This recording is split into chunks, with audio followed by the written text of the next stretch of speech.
Bismillahirrahmanirrahim. Assalamualaikum warahmatullahi wabarakatuh.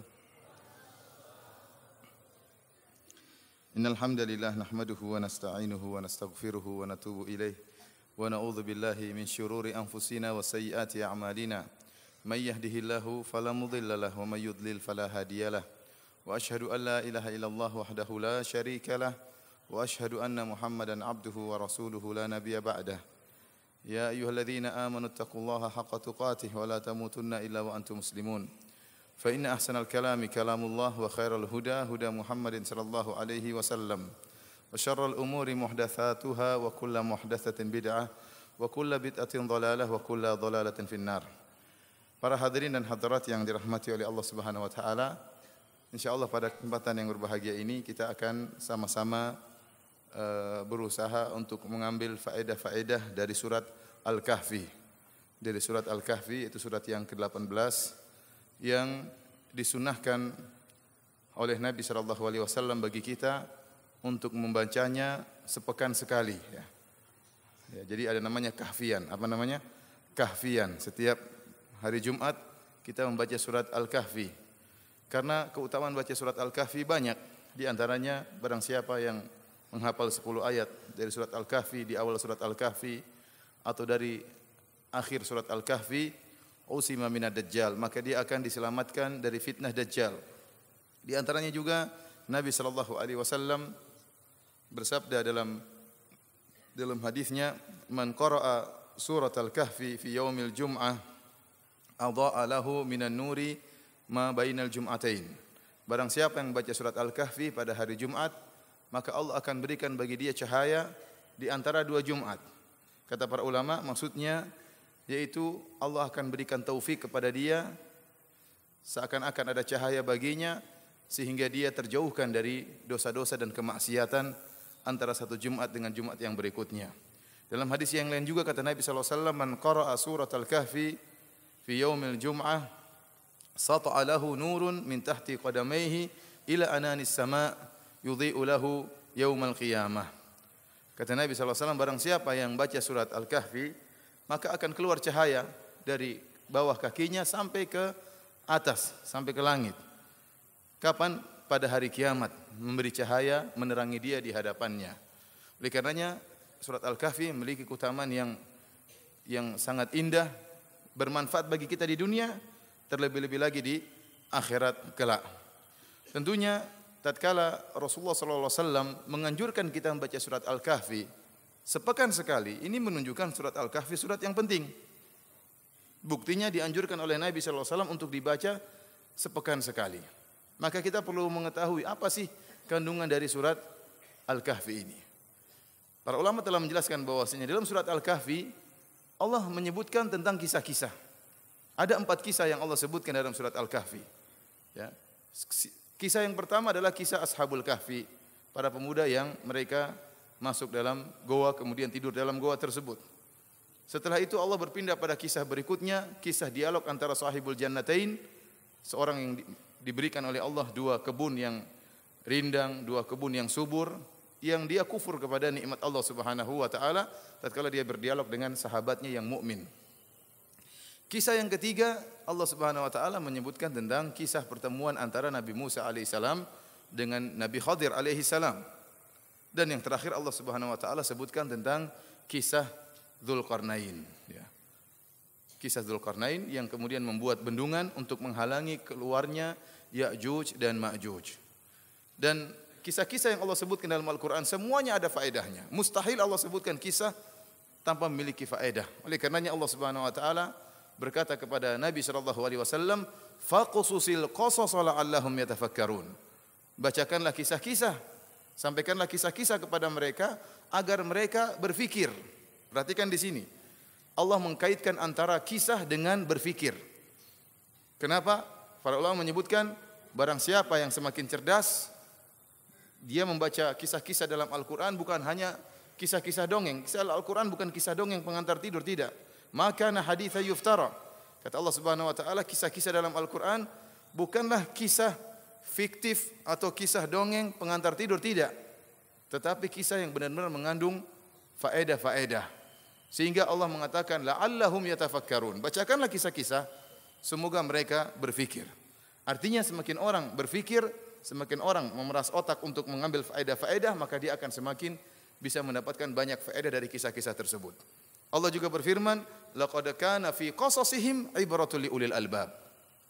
Sungguh pada kisah-kisah mereka ada pelajaran bagi siapa? Liulil albab, bagi orang yang berfikir.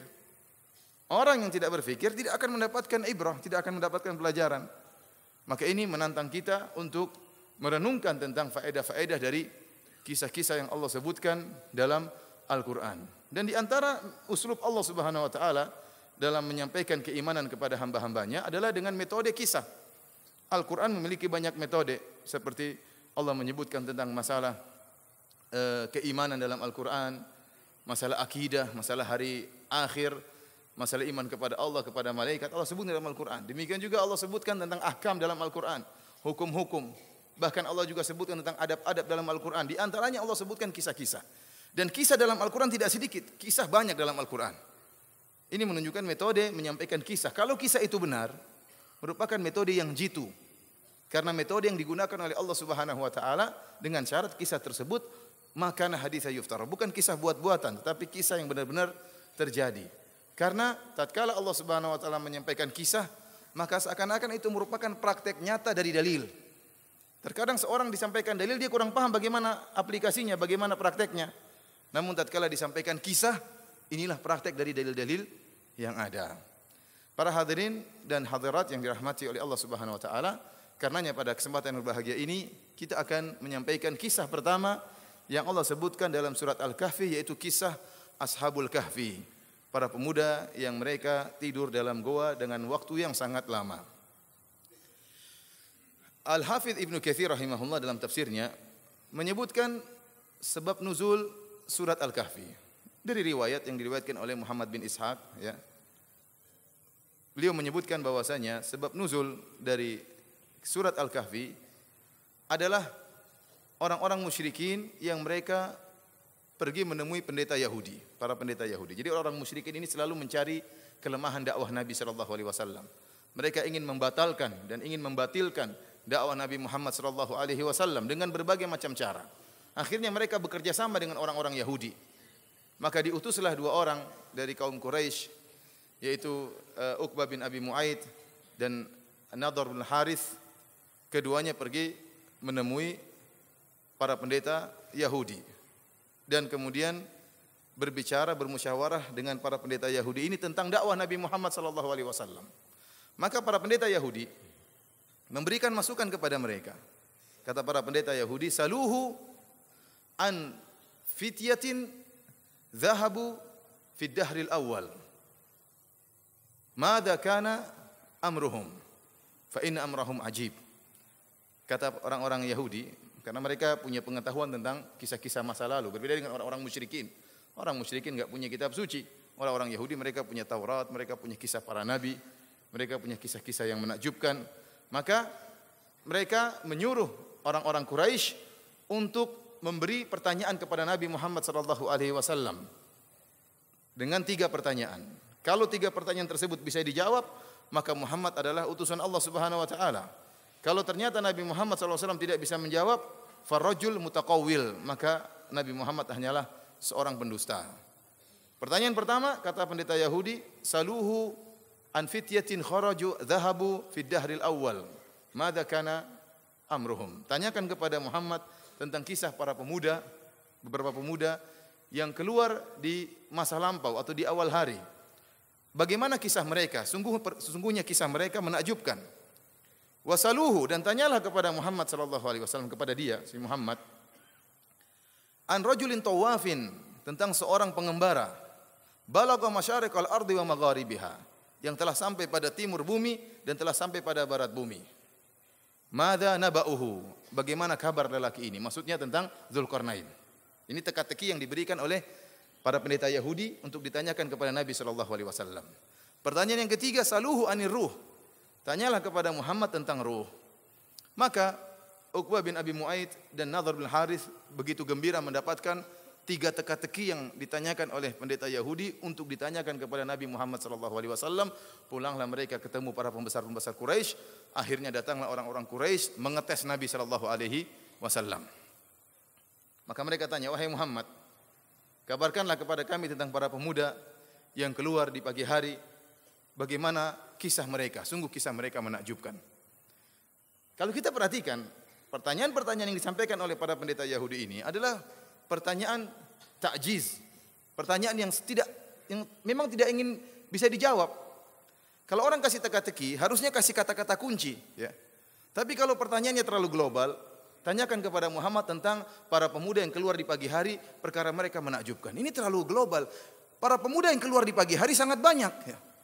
Ada di Lombok pagi hari keluar, ada di Bima di pagi hari keluar, ya. Ada di Irian para pemuda keluar. Itu terlalu global, ya. Kalau kasih teka-teki, ya, ada para pemuda yang keluar pada tahun sekian atau di abad berapa atau di zaman Nabi siapa. Ini baru mungkin bisa dijawab. Tapi kalau pertanyaannya terlalu global, tanyakan tentang para pemuda yang mereka keluar di pagi hari atau di zaman lampau, bagaimana kisah mereka yang menakjubkan. Tidak disebutkan sama sekali tentang goa.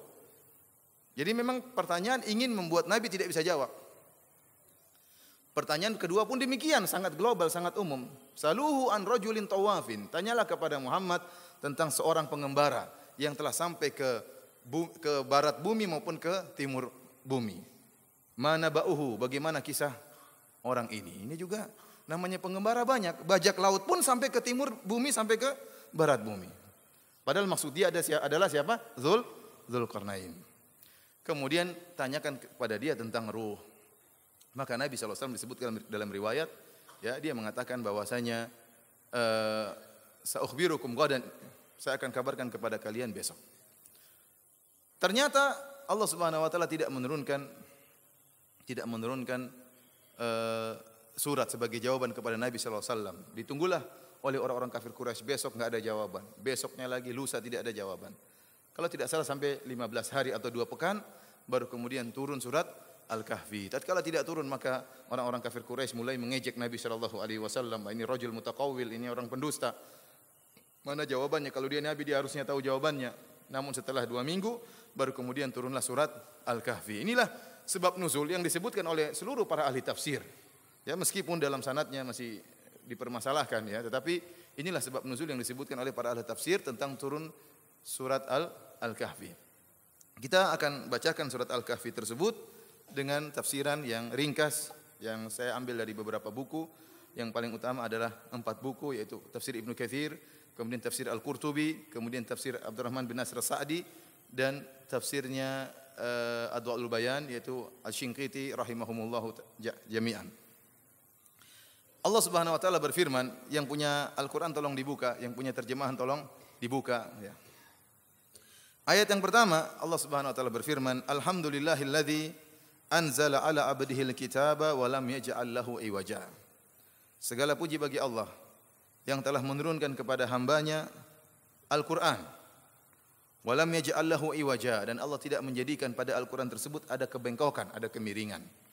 Di ayat ini Allah memuji dirinya dengan nikmat yang sangat agung, dan Allah berhak untuk dipuji dengan seluruh nikmat yang Allah berikan kepada kita.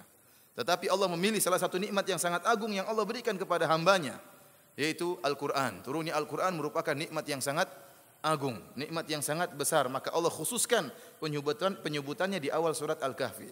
Alhamdulillahilladzi anzala ala abdihil kitab. Segala puji bagi Allah yang telah menurunkan bagi hambanya, yaitu Muhammad sallallahu alaihi wasallam, Al-Quran. Walam yaj'al lahu iwaja, dan Allah tidak menjadikan Al-Quran tersebut bengkok. Kata Syekh Muhammad Al-Amin Al-Shinqiti rahimahullah, iwaja, ya, itu adalah suatu kalimat nakirah dalam konteks penafian. Walam yaj'al lahu iwaja, dan kami tidak menjadikan kebengkokan dalam Al-Quran tersebut. Oleh karenanya kalimat nakirah jika datang dalam bentuk nafi memberikan faedah ta'um, memberikan faedah keumuman. Tidak ada kebengkokan dalam Al-Quran dalam segala hal, dalam hukum-hukumnya, dalam kisah-kisahnya, ya, dalam kabar-kabarnya, ya, dalam hikmah-hikmahnya, tidak ada kebengkokan sama sekali. Wa tammat kalimatu rabbika sidqan wa adla, dan telah sempurna kalimat-kalimat Rabbmu sidqan wa adla. Sidqan yaitu dalam kabar-kabarnya tidak ada pertentangan, semuanya benar. Adla dalam hukum-hukumnya, semua hukum-hukum dalam Al-Quran semuanya adil. Kemudian kata Allah Subhanahu wa taala, qayyiman liyunzira ba'san syadida. Al-Quran tersebut qayyimah, lurus. Ini salah satu tafsir dari kalimat qayyiman, yaitu lurus. Inna hadzal Qur'ana yahdi lillati hi aqwam. Sungguhnya Quran ini memberi petunjuk kepada jalan yang lurus. Di antara fungsi Al-Quran, memberi inzar, peringatan, dan beri kabar gembira. Kata Allah, liyunzira ba'san syadidan min ladunhu. Untuk memberi peringatan kepada adab yang pedih terhadap orang-orang yang menyeleweng dari Al-Quran. Diberi peringatan dengan adab yang pedih. Wa yubashshiral mu'minina alladzina ya'maluna shalihat. Dan beri kabar gembira kepada orang-orang yang beriman. Siapa? Yang mengamalkan amalan-amalan saleh. Anna lahum ajran hasanah. Bagi mereka ganjaran yang indah. Makithina fihi abada. Ganjaran indah tersebut adalah surga. Makithina fihi abada. Dan mereka akan kekal dalam surga tersebut. Oleh karenanya ini salah satu dalil dari sekian banyak dalil yang menunjukkan bahwasanya amalan merupakan sebab masuk surga. Allah mengatakan wa yubashsyiral mu'minin, untuk memberi kabar gembira kepada orang-orang yang beriman. Siapa? Alladzina ya'maluna shalihat, orang-orang yang beramal saleh, anna lahum ajran hasanah, bagi mereka surga. Maka amal saleh merupakan sebab masuk surga. Sebagaimana dalam ayat-ayat yang lain, udkhulul jannata bima kuntum ta'malun. Masuklah kalian ke dalam surga berdasarkan sebab amal yang kalian lakukan. Ya. Wa tilkal jannatu allati uristumuha bima kuntum ta'malun. Dan inilah surga yang Allah berikan kepada kalian karena amalan yang kalian lakukan. Ya. Dan terlalu banyak ayat dalam Al-Quran yang menunjukkan amal soleh merupakan sebab masuk surga. Bahkan di surga Allah membedakan antara tingkat-tingkat penghuni surga karena sebab amalan. Allah Maha Adil. Tidak sama antara seorang yang amalnya luar biasa yang salat malam dengan yang tidak salat malam. Walikullin darajatun mimma amilu, masing-masing derajat sesuai dengan berdasarkan amalan masing-masing. Adapun hadis Nabi sallallahu alaihi wasallam, la yadkhulu ahadukumul jannata bi amalihi, tidak seorang pun dari kalian masuk surga dengan amalannya. Wala anta ya Rasulullah, kau juga tidak masuk surga dengan amalanmu, kata Rasulullah sallallahu alaihi wasallam. Wala ana, saya juga tidak masuk surga dengan amalan saya. Walakin ayyataghammadani Allah bi rahmatihi, akan tapi saya masuk surga karena rahmat Allah Subhanahu wa taala. Para ulama telah menjelaskan bahwasanya yang dimaksud dengan Nabi tidak masuk surga dengan amalannya, artinya amal tersebut bukanlah ya tiket untuk membayar surga. Bukanlah tiket untuk membayar surga. Tetapi Rasulullah SAW masuk surga dan kita orang-orang juga masuk surga dengan rahmat Allah Subhanahu wa taala. Kenapa? Karena amal kita ini tidak cukup untuk membayar surga. Ya ikhwan, sebagaimana telah kita sampaikan tentang pesona akhirat. Kalau kita berbicara tentang salah satu nikmat surga saja, seperti bidadari yang begitu indahnya, yang kata Nabi sallallahu alaihi wasallam, "Lau tala'at imra'atun min ahlil jannah la adha'at ma bainahuma." Seandainya ada seorang wanita surga nongol di atas muka bumi ini, maka akan menerangi isi dunia tersebut. Ya, seandainya seluruh muka bumi ini gelap, kemudian muncul bidadari, maka akan terang benderang. Wa mala'at ma bainahuma riha, bukan cuma terang benderang, bahkan akan tersebar bau yang semerbak di seluruh penjuru alam semesta ini gara-gara seorang bidadari. Ya, cahaya keluar dari tubuhnya, aroma yang harum keluar dari tubuhnya. Kemudian kata Nabi sallallahu alaihi wasallam, wala nasifuha ala ra'siha khairum minad dunya wa ma fiha. Dan kerudung yang ada di atas kepalanya lebih baik daripada dunia dan seisinya. Lebih baik daripada dunia dan seisinya. Artinya apa? Kalau antum mencari 100 wanita tercantik di dunia ini, antum kumpulkan, terus antum bandingkan dengan kerudung bidadari, masih lebih oke kerudung bidadari. Iya, karena Nabi mengatakan lebih baik daripada dunia dan seisinya. Itu baru kerudungnya, belum hidungnya, belum anunya ya, belum bibirnya.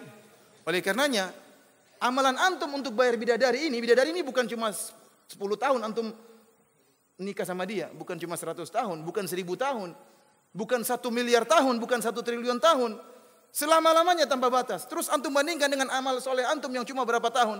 Antum baru dapat hidayah pun baru-baru. Mungkin baru sholat baru berapa tahun. Ya. Kemudian taruhlah antum beribadah 40 tahun selama di atas muka bumi ini. Ya. Antum bandingkan amalan antum untuk dapat bidadari. Gak pantas. Sudah sholat malam juga jarang. Kemudian sholat pun tidak khusyuk, pikiran kemana-mana. Belum ditambah gibahnya. Belum ditambah. Terus mau bayar bidadari.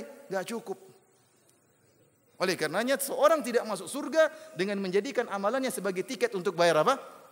Bayar surga. Tidak mungkin, mustahil. Amalan 40 tahun untuk bayar bidadari selama-lamanya mustahil. Itulah maksud hadis Nabi SAW, la yadkhulu ahadukumul jannata bi amalihi. Tidaklah seorang masuk surga dengan amalan dia. Amalan dia bukan tiket. Tetapi amalan dia merupakan sebab rahmat Allah Subhanahu wa taala.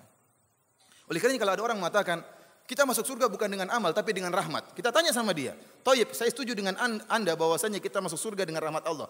Bagaimana kita meraih dengan rahmat Allah? Dengan sebab apa kita meraih rahmat Allah?" Jawabannya dengan sebab amal. Maka perkaranya sama saja. Masuk surga dengan rahmat, rahmatnya dengan sebab amal. Maka jadilah amal merupakan sebab masuk surga sebagaimana Allah sebutkan dalam banyak ayat. Kita lanjutkan para hadirin dan hadirat yang dirahmati Allah Subhanahu wa taala. Kemudian Allah mengatakan, "Wa yunzirul ladzina qalu ittakhadallahu walada." Dan Al-Qur'an ini memberi peringatan kepada orang-orang yang mengatakan Allah punya anak. Yang mengatakan Allah punya anak ada 3 golongan.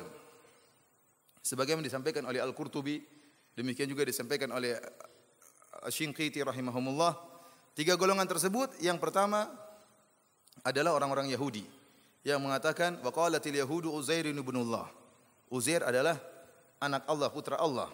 Kenapa? Karena Uzair telah menyalin kembali Taurat setelah hilangnya Taurat tersebut. Maka mereka mensucikan Uzair sebagaimana pengajian kemarin malam telah saya sampaikan, sehingga mereka mengatakan Uzair adalah putra Allah. Yang kedua yang menyatakan Allah punya anak siapa?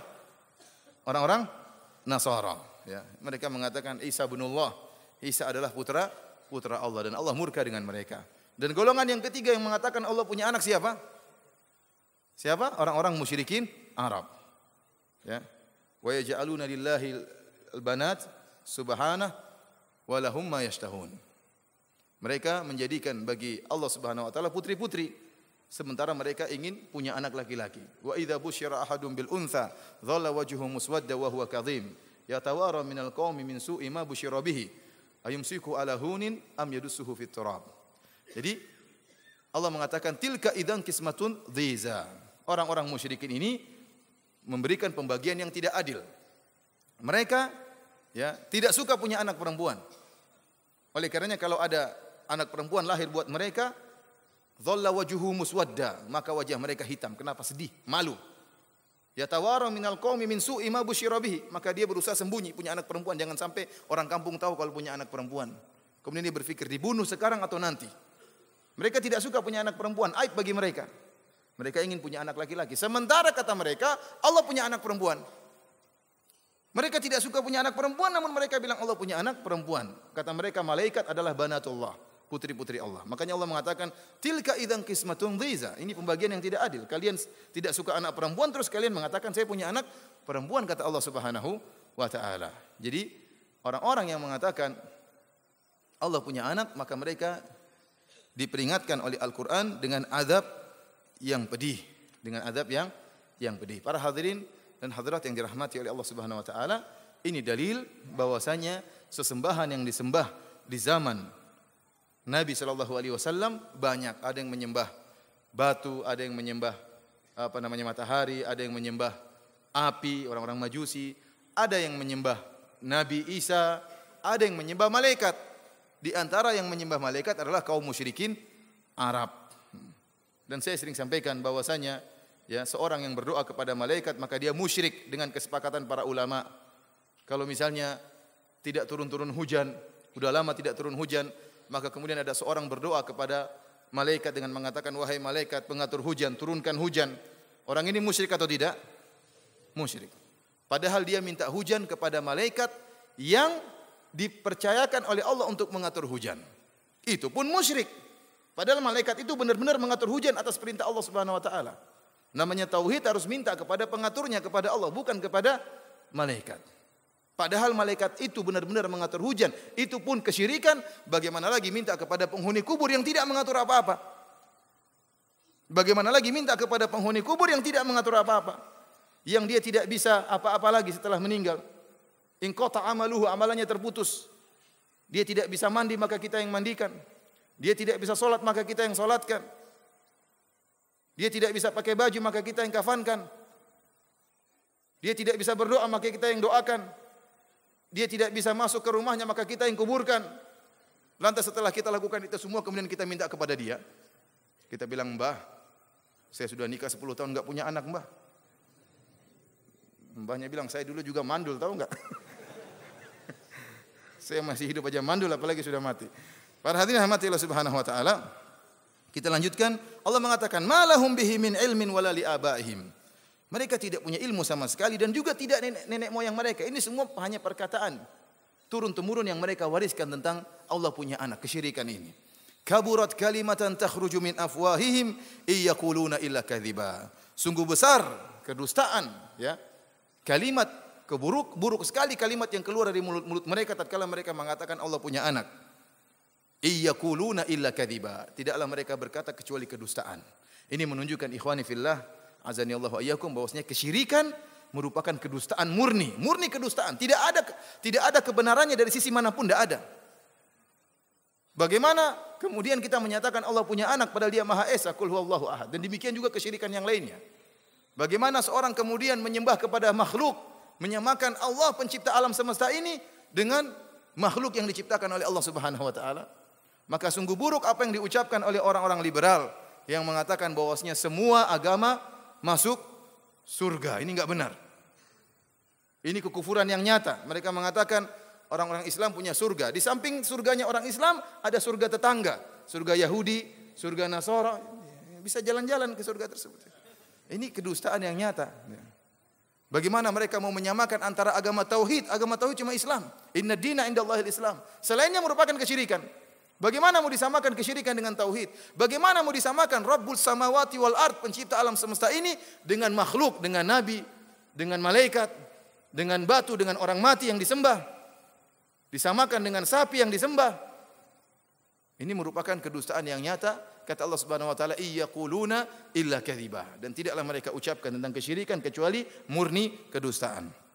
Kemudian kata Allah Subhanahu wa taala, fala'allaka bakhi'un nafsaka ala atharihim illam yu'minu bihadzal hadithi asafa. Maka apakah engkau barangkali akan membunuh dirimu karena bersedih, wahai Muhammad, setelah mereka berpaling, sekiranya mereka tidak beriman kepada keterangan ini, yaitu Al-Quran. Jadi Rasulullah SAW sedih, ya. Wajar, Rasulullah SAW adalah orang yang ingin manusia dapat hidayah. Maka tatkala dia berdakwah kepada orang-orang musyrikin berpaling dari Nabi SAW, menjauhi Nabi SAW, maka Nabi bersedih. Ya, Nabi bersedih. Allah tegur, jangan terlalu bersedih. Jangan terlalu bersedih. Kenapa? Karena kalau orang terlalu bersedih, ya, ada masalah dia hadapi, kemudian dia terlalu bersedih, maka banyak kemaslahatan yang akan terhalangi. Orang kalau misalnya berdakwah kemudian dicela, kemudian dia mikir celaan tersebut, akhirnya dia tidak ngisi pengajian, akhirnya dia mungkin kurang perhatian sama istrinya, akhirnya dia mungkin kurang perhatian terhadap anak-anaknya. Kenapa? Terlalu sedih. Kita akan mengalami banyak permasalahan yang buat kita bersedih. Sedih wajar, tapi jangan berlebih-lebihan. Nabi SAW ditegur oleh Allah Subhanahu wa taala. Fala tadhhab nafsuka alaihim hasarat. Ya, kata Allah Subhanahu wa taala, jangan kau wala tahzan alaihim. Jangan kau sedih terhadap mereka. Jangan kau terlalu menyesal dengan kepergian mereka. Demikianlah namanya dakwah. Ada yang dapat hidayah dan ada yang diresatkan oleh Allah Subhanahu wa taala. Maka Allah menegur Nabi tatkala orang-orang musyrikin pergi meninggalkan Nabi bacakan Al-Qur'an, mereka berpaling, maka Nabi bersedih. Allah mengatakan, "Fala'allaka bakhi'un nafsak." Jangan sampai kau terlalu bersedih sehingga membunuh dirimu karena kesedihan yang berlebihan. Kemudian Allah jelaskan, Inna ja'alna ma 'alal ardi zinatan laha linabluwahum ayyuhum ahsanu amala. Sungguhnya kami telah menjadikan apa yang ada di atas muka bumi ini sebagai perhiasan bagi bumi tersebut. Buat apa? Linabluwahum ayyuhum ahsanu amala. Agar kami menguji manusia mana di antara mereka amalannya yang terbaik. Wa inna laja'iluna ma 'alaiha sa'idan juruza. Dan kami akan menjadikan apa yang ada di atas muka bumi tersebut menjadi tanah yang tandus lagi rata. Ya, jadi seakan-akan ada dua tafsiran di kalangan para ulama tentang wa inna laja'iluna ma 'alaiha sa'idan juruza, kami akan menjadikan tanah tersebut tanah yang tandus. Ada yang mengatakan bahwasanya ini perumpamaan tentang dunia. Bahwasanya dunia itu indah namun akan sirna. Sebagaimana tumbuh-tumbuhan dalam ayat yang lain, sebagaimana tumbuh-tumbuhan yang kemudian tumbuh di atas muka bumi tersebut dalam keadaan hijau, kemudian akhirnya mengering, kemudian hilang, kemudian jadi tanah yang tandus, demikianlah dunia ini akan hilang. Tafsiran yang kedua mengatakan bahwasanya yang dimaksud oleh Allah dengan ayat ini bahwasanya kami akan menjadikan bumi ini sebagai padang mahsyar. Sa'idan juruza, akan kami jadikan datar dan tandus, dan itu adalah kondisi padang mahsyar pada hari kiamat. Allah mengatakan, yauma tubaddalul ardu ghairal ard. Hari di mana kami mengganti bumi dengan bumi yang lain. Wa idzal ardu muddat, tatkala bumi ditarik. Ya. Artinya bumi yang tadinya bulat ditarik menjadi rata oleh Allah Subhanahu wa taala. Kapan terjadinya? Pada hari kiamat. Allah hancurkan gunung-gunung yang ada di atas muka bumi tersebut. Wa yas'alunaka 'anil jibal faqul yansifuha rabbi nasfa fayadharuha qa'an safsafa la tara fiha iwaja wala amta. Mereka bertanya kepada engkau tentang gunung, wahai Muhammad, katakanlah bumi tersebut akan dihancurkan oleh Allah Subhanahu wa taala dengan sehancur-hancurnya. Maka kau akan melihat bumi tidak ada gunungnya dan tidak ada lembahnya, rata, dijadikan datar. Itu di padang mahsyar, baru kemudian manusia akan dikumpulkan di padang tersebut. Artinya seakan-akan Allah mengatakan, wahai Muhammad, jangan kau terlalu bersedih dengan mereka. Kehidupan dunia cuma sebentar. Keindahan bumi yang kau lihat ini akan selesai, akan sirna, akan berganti dengan hari kiamat. Maka jangan kau terlalu bersedih, teruskan dakwahmu. Kemudian Allah Subhanahu wa taala mulai masuk dalam kisah Ashabul Kahfi sebagai jawaban atas pertanyaan orang-orang musyrikin terhadap Nabi sallallahu alaihi wasallam yang mereka mengambil pertanyaan tersebut dari orang-orang Yahudi. Kata Allah, am hasibata anna ashabal kahfi war raqimi kanu min ayatina ajaba. Apakah engkau mengira bahwasanya orang-orang yang mendiami goa dan raqim itu mereka termasuk tanda-tanda kekuasaan kami yang mengherankan? Ar-raqim, ada khilaf di antara para ulama tentang makna raqim. Ada yang mengatakan raqim itu adalah anjing Ashabul Kahfi. Ada yang mengatakan raqim adalah nama batu yang ada di gua tersebut. Ada yang mengatakan raqim adalah nama lembah yang ada di gua tersebut. Namun pendapat yang dipilih oleh Ibnu Jarir At-Tabari dan juga dipilih oleh Ibnu Katsir dan dipilih oleh Syekh Muhammad Al-Amin Al-Shinqiti rahimahullahu taala, ar-raqim fa'il bermakna maf'ul, artinya al-marqum, artinya yang tertulis. Disebutkan oleh para ahli tafsir bahwasanya tatkala penduduk akhirnya mendapati Ashabul Kahfi meninggal di dalam gua tersebut, maka mereka menuliskan kisah Ashabul Kahfi dalam sebuah prasasti. Dari batu mereka tuliskan kisah Ashabul Kahfi. Itu namanya raqim. Ada yang mengatakan mereka menulis di atas lembaran emas, dalam lempengan emas. Intinya mereka tulis kisah Ashabul Kahfi sebagai pelajaran bagi orang-orang sesudahnya. Allah mengatakan, ayat ini maksudnya bagaimana? Maksudnya, wahai Muhammad, mereka bertanya kepada engkau tentang kisah Ashabul Kahfi dan mereka menganggap kisah Ashabul Kahfi adalah kisah yang menakjubkan. Katakanlah bahwa masih ada ayat-ayat Allah yang lain yang lebih menakjubkan daripada Ashabul Kahfi. Maksud ayat ini demikian, sebagaimana dijelaskan oleh para ahli tafsir. Am hasibata, apakah kau menyangka bahwasanya Ashabul Kahfi menakjubkan? Masih ada yang lebih menakjubkan daripada kisah Ashabul Kahfi. Apa sih kisah Ashabul Kahfi? Kisah Ashabul Kahfi cuma ada beberapa pemuda yang tidur 309 tahun kemudian dibangunkan oleh Allah. Ini menakjubkan. Tetapi yang lebih menakjubkan lebih banyak. Penciptaan langit ini menakjubkan. Penciptaan manusia dari tidak ada menjadi ada. Ini menakjubkan. Daripada hanya sekedar tidur 300 tahun kemudian bangun lagi. Manusia dari air mani menjadi manusia ini menakjubkan. Penciptaan bumi menakjubkan. Langit yang begitu luasnya menakjubkan. Isra Mi'raj menakjubkan. Masih banyak yang lebih menakjubkan daripada Ashabul Kahfi. Kemudian Allah Subhanahu wa taala mulai menceritakan kisah Ashabul Kahfi. Kata Allah, "Idz awal fityatu ilal kahfi faqalu rabbana atina min ladunka rahmatan wa hayyi' lana min amrina rasyada." Tatkala para pemuda itu mencari tempat berlindung di dalam goa, lalu mereka berdoa, "Wahai Tuhan kami, berikanlah rahmat kepada kami dari sisimu dan sempurnakanlah bagi kami petunjuk yang lurus dalam urusan kami ini." Siapakah para pemuda ini? Al-Hafidz Ibnu Katsir rahimahullah taala menyebutkan dalam tafsirnya, beliau mengatakan salaf dan khalaf banyak di antara mereka menyebutkan kisah Ashabul Kahfi adalah tentang kisah 7 pemuda yang hidup di suatu zaman. Zaman ini diperselisihkan oleh para ulama. Apakah mereka hidup di zaman Nabi Isa alaihissalam ataukah mereka hidup sebelum zaman Nabi Isa alaihissalam? Al-Hafidz Ibnu Katsir merajihkan bahwasanya mereka ini hidup di zaman sebelum Nabi Isa. Jadi mereka bukan orang-orang Nasara. Mereka adalah pengikut Nabi Musa alaihissalam. Kenapa? Karena dalilnya, kata Ibnu Katsir, orang-orang Yahudi perhatian terhadap kisah ini. Seandainya itu terjadi di zaman setelah Nabi Isa, maka orang Yahudi tidak terlalu perhatian dengan kisah ini. Wallahu alam, ini pendapat Al-Hafidz Ibnu Katsir rahimahullah. Kita tidak tahu di zaman manakah mereka pernah hidup. Yang jelas disebutkan bahwasanya mereka adalah 7 pemuda yang hidup di satu zaman, di zaman seorang raja yang namanya siapa tadi? Dakianus. Saya tadi lupa terus, saya suruh Bang Dung ingat ya. Namanya siapa? Dakianus. Enggak apa, enggak usah dihafal, enggak keluar di ujian. Enggak. Namanya siapa? Dakianus ya. Mereka hidup di zaman tersebut. Raja ini adalah raja yang musyrik dan seluruh warganya, rakyatnya juga musyrikun. Mereka menyembah berhala dan mereka punya acara tahunan. Mereka pergi ke suatu lapangan terbuka sambil membawa hewan-hewan untuk disembelih dan dikorbankan bagi berhala-berhala mereka. Maka berangkatlah mereka pada suatu hari, seluruh penduduk negeri, raja-rajanya, pejabat-pejabatnya, menteri-menterinya, semua keluar, termasuk anak-anak muda ini. Anak-anak muda ini disebutkan mereka adalah anak-anak orang kaya, anak-anak pejabat, anak-anak menteri. Mereka pun ikut serta dalam acara tersebut. Tatkala acara kesyirikan dimulai, maka salah seorang dari pemuda ini keluar, dia tidak suka dengan kesyirikan. Maka dia pun keluar, antum bisa lihat kisahnya di Tafsir Ibnu Katsir rahimahullah taala. Maka dia pun keluar menjauh dari kumpulan orang-orang tersebut, lalu dia beristirahat di bawah sebuah pohon. Menjauh dari mereka. Tidak lama kemudian datang orang kedua, keluar juga. Tidak saling mengenal, duduk juga di pohon. Ada apa ini, kok ikut-ikutan saya dalam hati. Datang yang ketiga, keluar juga. Sampai 7 orang, kemudian mereka diam-diaman dalam apa? Di bawah pohon.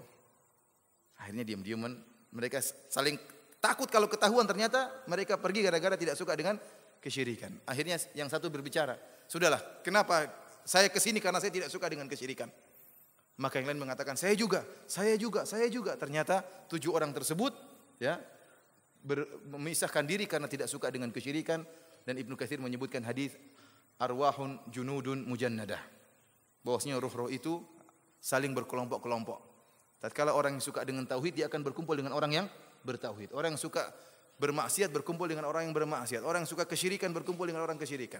Allah menjadikan mereka berkumpul tanpa mereka sepakati terlebih dahulu. Maka setelah mereka berkumpul, maka mereka pun berpisah dari masyarakat dan mereka membuat semacam ma'bad, semacam tempat ibadah yang mereka bertauhid kepada Allah di tempat ibadah tersebut. Jadilah seluruh rakyat di negeri tersebut hasut sama mereka. Ini kenapa mereka bikin tempat ibadah sendiri? Maka mereka pun rakyat melaporkan para pemuda ini kepada Raja Dakianus. Dilaporkanlah.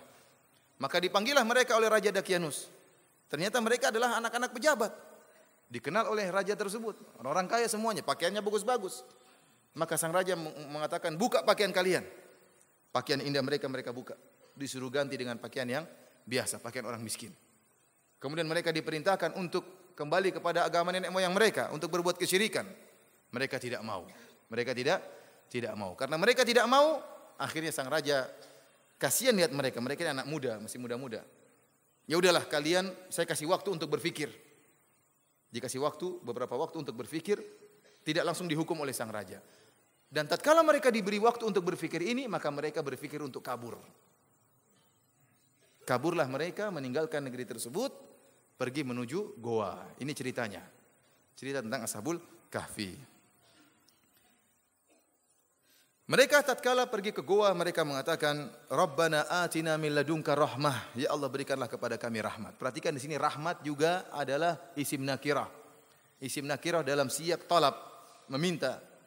Rabbana atina min ladunka rahmah. Ya Allah, berikanlah kepada kami rahmatmu. Seluruh rahmatmu berikanlah kepada kami.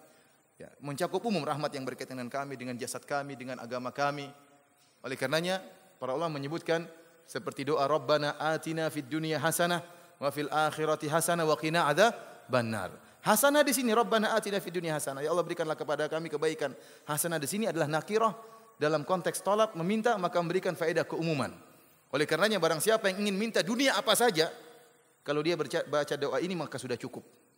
Minta dunia apa saja, dia mengatakan Rabbana atina fid dunya hasanah, dalam benaknya ingin sesuatu, maka sudah cukup, karena hasanah sini mencakup seluruh kebaikan dunia.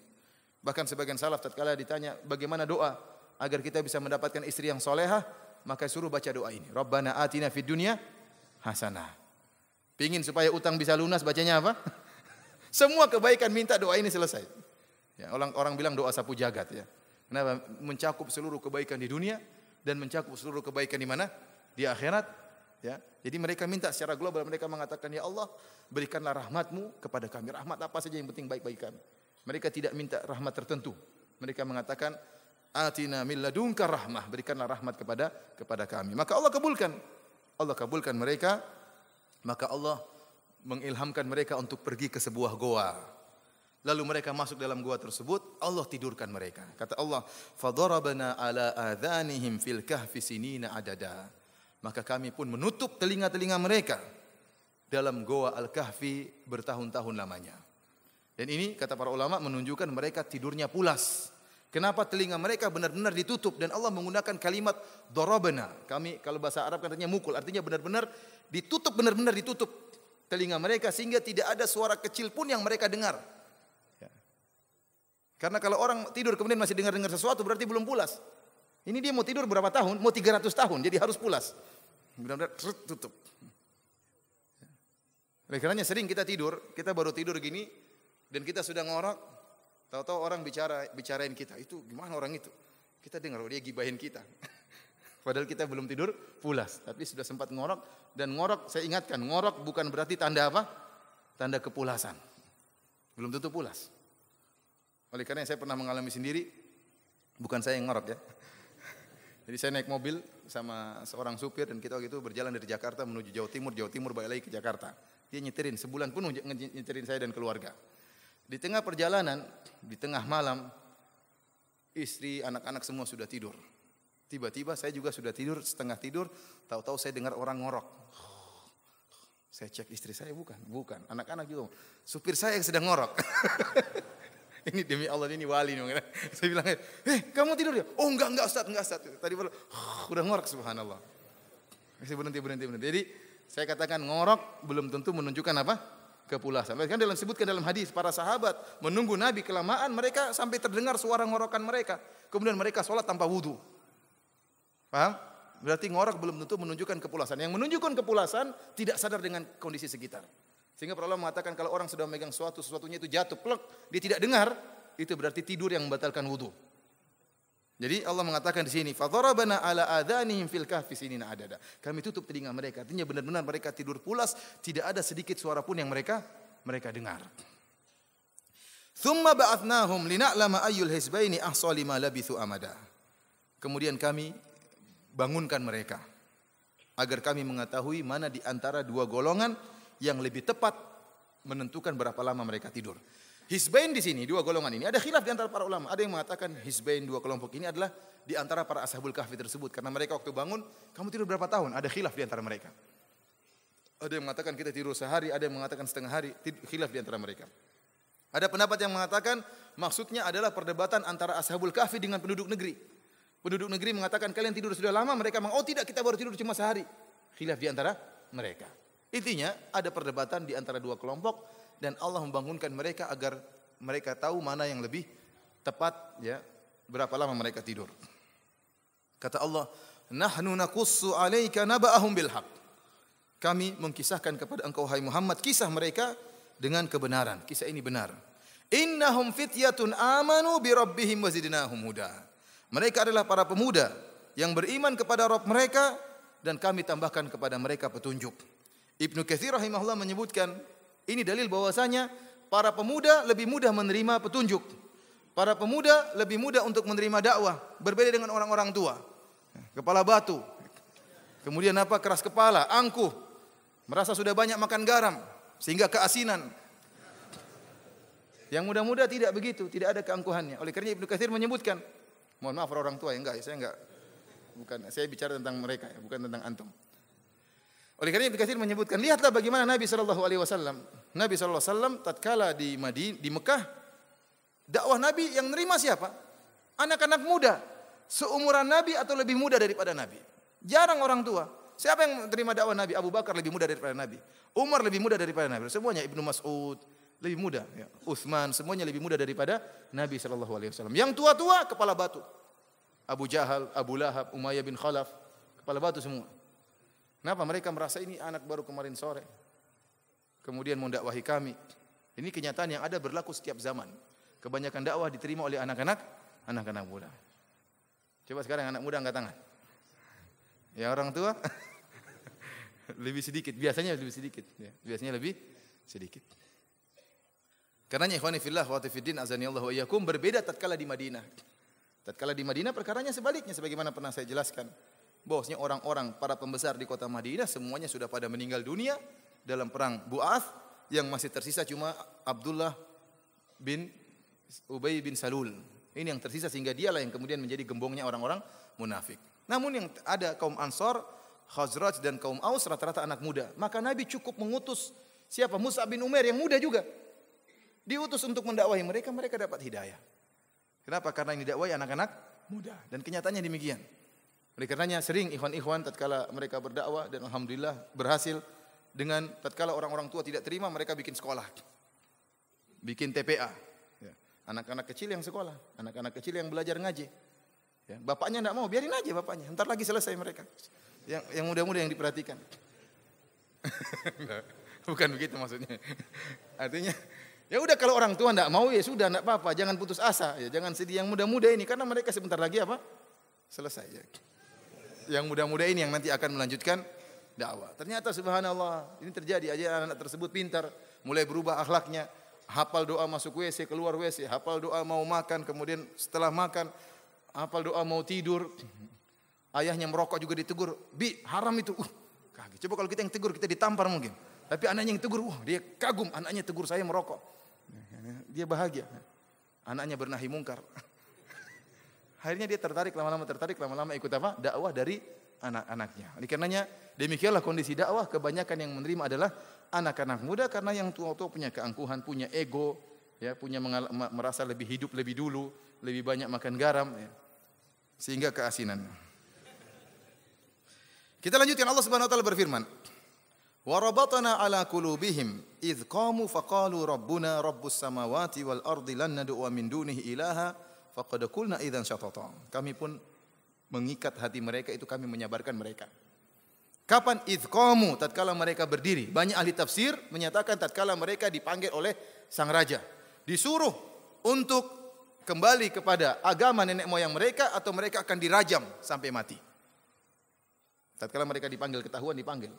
Ada dua pilihan, cuma dua pilihan. Kembali kepada kesyirikan atau kami rajam sampai mati. Tatkala itu Allah tegarkan diri mereka. Mereka tetap mengucapkan al-haq. Dan ini dalil bahwasanya kalau orang ingin mencari kebenaran, Allah akan sabarkan. Allah akan sabarkan. Ini Allah sebutkan dalam Al-Quran. Contohnya seperti kisah Ummi Musa, ibunya Nabi Musa, ibunya Nabi Musa. Allah Subhanahu wa taala menyatakan in kadat la tubdi bihi laula an rabatna ala qalbiha litakuna minal mu'minin. Hampir-hampir tatkala Nabi Musa diambil oleh si kecil Musa, tatkala dilepaskan di Sungai Nil, kemudian diambil oleh kerajaan Firaun, dilihat oleh ibunya Nabi Musa. Dia ingin ngomong itu anak saya mau diambil. Hampir-hampir dia ucapkan itu anak saya, namun Allah sabarkan dirinya. Maka dia pun bisa bertahan. Ya, kalau enggak dia bisa, oh itu anak saya, malah bahaya. Kemudian juga tatkala kaum mukminin tatkala berperang dalam perang Badar, bayangkan 300 lawan 1000 orang. Waliyarbitu ala qulubihim. Awalau yarbitu ala qulubikum, ya. Dalam ayatnya saya lupa ayatnya, ya, dan agar Allah Subhanahu wa taala liyutsabbita bihil aqdam, ya, agar kemudian kami sabarkan hati-hati mereka karena sekarang repot 300 melawan 1000 orang. Itu ujian yang berat dan demikian juga ujian dialami oleh para pemuda ini. Mereka menghadapi ujian yang berat. Ujian yang mereka hadapi, pertama saya katakan mereka anak-anak orang kaya. Mereka anak-anak orang kaya. Kemudian mereka harus hidup miskin. Kenapa? Diusir dari negerinya. Pakaiannya disuruh ganti dengan pakaian orang miskin. Dan ini merupakan kesulitan tersendiri. Biasa hidup dengan hidup yang mewah, maka harus ditinggalkan hidup yang mewah tersebut demi tauhid kepada Allah Subhanahu wa taala. Kemudian harus pergi ke mana? Ke goa yang tidak ada makanan di situ, tidak ada minuman di situ, yang biasanya mungkin tidur di kasur harus tidur di goa, di atas tanah. Ini ujian tersendiri. Maka kalau Allah tidak sabarkan mereka, mereka tidak bakalan sabar. Ya ikhwan, terkadang ada kondisi di mana seorang mustahil dia bisa bersabar, namun Allah sabarkan dia. Kenapa? Karena dia ingin bertauhid kepada Allah Subhanahu wa taala. Kemudian di antara kesabaran yang harus mereka hadapi, ya mereka harus menyelisihi seluruh penduduk negeri. Bayangkan seluruh penduduk negeri semuanya musyrikin. Bapak-bapak mereka, mama-mama mereka, semuanya musyrikin. Cuma 7 orang ini yang tidak musyrik. Ini berat, menyelisihi masyarakat yang terjerumus dalam kemaksiatan, yang terjerumus dalam kesyirikan, dicerca oleh mereka, dihina oleh mereka. Ini butuh kesabaran. Oleh karenanya Allah mengatakan, wa rabatna ala qulubihim. Kami mengkokohkan hati mereka untuk mereka bersabar. Idz qamu faqalu rabbuna. Tatkala mereka diancam oleh sang raja, kembali kepada kesyirikan atau tidak kami rajam kalian. Maka mereka dengan berani mengatakan Rabbuna Rabbus samawati wal ardi lan nad'u min dunihi ilaha. Kami tidak akan berbuat kesyirikan wahai raja. Raja siapa tadi namanya? Daknius. Apa? Daknius. Hah? Bukan Daknius. Ibnu Katsir menyebutkan apa? Mungkin dalam riwayat yang lain saya enggak tahu, wallah alam. Ada ius-iusnya pokoknya. Akhirnya mereka berkata di hadapan sang raja, kami tidak menyembah kecuali pencipta langit dan bumi, kecuali penguasa langit dan bumi. Lan nad'u min dunihi ilaha. Kami tidak akan berdoa kepada selain Allah Subhanahu wa taala. Laqad qulna idzan syatata. Kalau kami sampai berdoa kepada selain Allah, kami berbuat kesyirikan, maka kami telah melenceng jauh dari kebenaran. Haula'i qaumun attakhadhu min dunihi ilaha. Bayangkan, mereka berani mengucapkan al-haq di hadapan sang raja langsung. Ini perlu kesabaran, ya. Perlu kesabaran, bukan mereka ngomong di belakang, tidak, di depan sang raja. Oleh karena Nabi SAW mengatakan afdhalul jihad kalimatu haqqin inda sultanin jair. Jihad yang paling utama, yang paling afdal adalah berkata kebenaran langsung di hadapan apa? Inda, di sisi sang raja langsung. Siapa tahu dia dapat hidayah. Dan ini spekulasi tinggi. Bisa jadi sang raja tersentak dapat hidayah, bisa jadi dia marah, dia bunuh. Makanya dikatakan afdhalul jihad. Bukan bikin kacau di belakang, ngomong dari belakang, bikin provokasi masyarakat, ya. Di sini mereka berbicara langsung di hadapan sang raja. Kemudian mereka mengatakan haula'i qaumun attakhadhu min dunihi ilaha. Kaum kami, ya, artinya termasuk kau sang raja, ya. Kaum kami telah mengambil sesembahan-sembahan selain Allah. Laula ya'tuna 'alaihim bisultanin bayyin. Seandainya mereka datangkan dalil bahwasanya sembahan-sembahan mereka merupakan Tuhan, tidak ada dalilnya. Faman adzlamu mimman iftara 'ala Allahi kadziba. Dan siapa yang lebih zalim dari orang yang berbuat kedustaan terhadap Allah Subhanahu wa taala? Seakan-akan mereka berkata, dan kezaliman apa yang lebih besar daripada kesyirikan? Tidak ada kezaliman yang lebih besar daripada kesyirikan. Seorang berdoa kepada selain Allah, seorang berdoa kepada makhluk ciptaan Allah, ini kezaliman yang paling besar. Akhirnya mereka tadi sebagaimana kita telah jelaskan, diberi waktu oleh Allah, diberi waktu oleh sang raja untuk berfikir. Maka mereka pun meninggalkan negeri mereka. Wa idh tazaltumuhum wa ma ya'buduna illallah. Mereka pun meninggalkan, ya, orang-orang musyrikin. Wa ma ya'buduna min illallah. Dan mereka tinggalkan seluruh sembahan-sembahan mereka kecuali Allah. Kata Al-Qurtubi, ini dalil bahwasanya rakyat negeri tersebut juga menyembah Allah, tetapi berbuat kesyirikan. Paham? Mereka menyembah Allah, namun mereka berbuat apa? Kesyirikan. Makanya Allah menggunakan kalimat wa idh tazaltumuhum wa ma ya'buduna min dunillah illallah. Dan tatkala mereka meninggalkan orang-orang kampung di negeri mereka, dan mereka meninggalkan sembahan-sembahan mereka kecuali Allah yang tidak mereka tinggalkan. Ini menunjukkan bahwasanya rakyat tersebut tatkala itu juga menyembah Allah Subhanahu wa taala. Kata Allah, fa'u ilal kahfi yanshur lakum rabbukum mir rahmatih. Maka Allah seakan-akan memberikan ilham kepada mereka, pergilah kalian ke sebuah goa, niscaya Allah akan mencurahkan rahmatnya kepada kalian. Para ulama menyebutkan dalil ini bahwasanya man taraka syai'an lillahi awadahullahu khairan minhu. Barang siapa yang meninggalkan suatu karena Allah, mereka meninggalkan kesyirikan karena Allah, mereka meninggalkan kemaksiatan karena Allah, bukan karena takut dikata-katain orang, bukan karena takut dicibirkan orang, bukan karena takut kesehatannya terganggu, tidak. Mereka meninggalkannya karena Allah, maka Allah akan berikan ganti yang lebih baik. Allah akan menaungi mereka, Allah akan melindungi mereka. Kata Allah, fa'u ilal kafi, pergilah kalian kepada sebuah goa. Yanshur lakum rabbukum mir rahmatih. Maka Allah akan berikan, mencurahkan rahmatnya kepada kalian. Wa yuhayyi' lakum min amrikum mirfaqah. Dan Allah Subhanahu wa taala akan menyediakan sesuatu yang berguna bagi kalian dalam urusan kalian. Maka Allah siapkan gua tersebut. Gua ini gua biasa. Namun Allah kondisikan gua ini dengan perkara yang menakjubkan. Kata Allah tentang gua ini. Wa taras syamsa idza tala tazawaru an kahfihim dzatal yamin. Ya. Engkau melihat jika matahari terbit, maka dia akan berpaling ke arah kanan goa. Wa idza gharabat taqriduhum dzata shimal. Dan jika matahari tersebut terbit, maka dia akan berpaling ke arah kiri goa. Wa hum fi fajwatin min. Sementara mereka ada di makan muttasa, ada tempat yang lapang, mereka tidur di situ. Dzalika min ayatillah. Ini termasuk tanda-tanda kebesaran Allah. Syekh Muhammad Al-Amin Asy-Syinkiti rahimahullah mengatakan gua tersebut gua biasa. Gua biasa, ada pintunya, ada mulut goanya, ya, terbuka dan dalamnya agak luas, mereka tidur di situ dan sebenarnya matahari bisa masuk kepada mereka, namun Allah palingkan cahayanya. Paham? Ini makanya Allah mengatakan dzalika min ayatillah. Ini merupakan tanda-tanda kebesaran Allah. Kenapa? Cahaya tersebut Allah palingkan. Kenapa? Karena kalau cahaya tersebut dalam waktu yang lama mengenai tubuh mereka, dikhawatirkan tubuh mereka akan apa? Rusak. Karena ada reaksi kimia, reaksi kalau dengan matahari, entah jamur-jamur akan tumbuh di tubuh mereka dan macam-macamnya. Ya, dalam waktu yang lama, ya, maka Allah palingkan cahaya tersebut. Tatkala matahari tersebut terbenam, maka cahaya pun masuk ke arah goa namun dipalingkan oleh Allah Subhanahu wa taala. Sehingga goa tersebut luas, udara bisa masuk bergonta-ganti, ya, ada peredaran udara, ada sirkulasi udara, kemudian juga cahaya matahari masuk namun dipalingkan oleh Allah Subhanahu wa taala. May yahdillahu fahuwal muhtad. Barang siapa yang diberi hidayah oleh Allah, maka dia telah mendapatkan hidayah. Wa may yudlil falan tajida lahu waliyyan mursyida. Dan barang siapa yang disesatkan oleh Allah Subhanahu wa taala, maka tidak ada orang yang bisa beri petunjuk kepada dia. Seakan-akan Allah mengatakan, lihatlah mereka. Kalau Allah sudah beri petunjuk kepada mereka, maka mereka pasti akan dinaungi oleh Allah Subhanahu wa taala. Allah yang urus mereka. Itu urusan Allah. Yang penting kalian bertekad untuk bertauhid kepada Allah, maka Allah akan jaga kalian. Kemudian Allah berfirman, kata Allah Subhanahu wa taala, "Wa tahsabuhum aiqadha wa hum ruqud." Kalian menyangka mereka sedang terjaga, wa hum ruqud, padahal mereka tidur. Ada khilaf di antara para ulama apa yang menyebabkan mereka disangka terjaga. Namun tidak ada dalil yang kuat akan hal ini semua. Ada yang mengatakan mata mereka tidur tapi mata mereka terbuka. Ada yang mengatakan matanya terbuka satu, tertutup satu. Jadi orang kalau lihat, ini tidur enggak ini? Ada yang mengatakan kenapa? Likathrati taqallubatihim. Mereka sering bolak-balik, seakan-akan orang yang gelisah. Ini tidur enggak ini? Tapi kok lihat lagi, bolak lagi. Dibolak-balik lagi. Makanya Allah mengatakan, wa nuqallibuhum dzatal yamini wa dzatal shimal. Kami bolak-balikan mereka ke arah kanan dan ke arah kiri, dibolak-balikan oleh Allah Subhanahu wa taala. Wa kalbuhum basitun dhira'ihi bil wasit, sementara anjing mereka berada di bagian mulut goa menjulurkan kedua kakinya.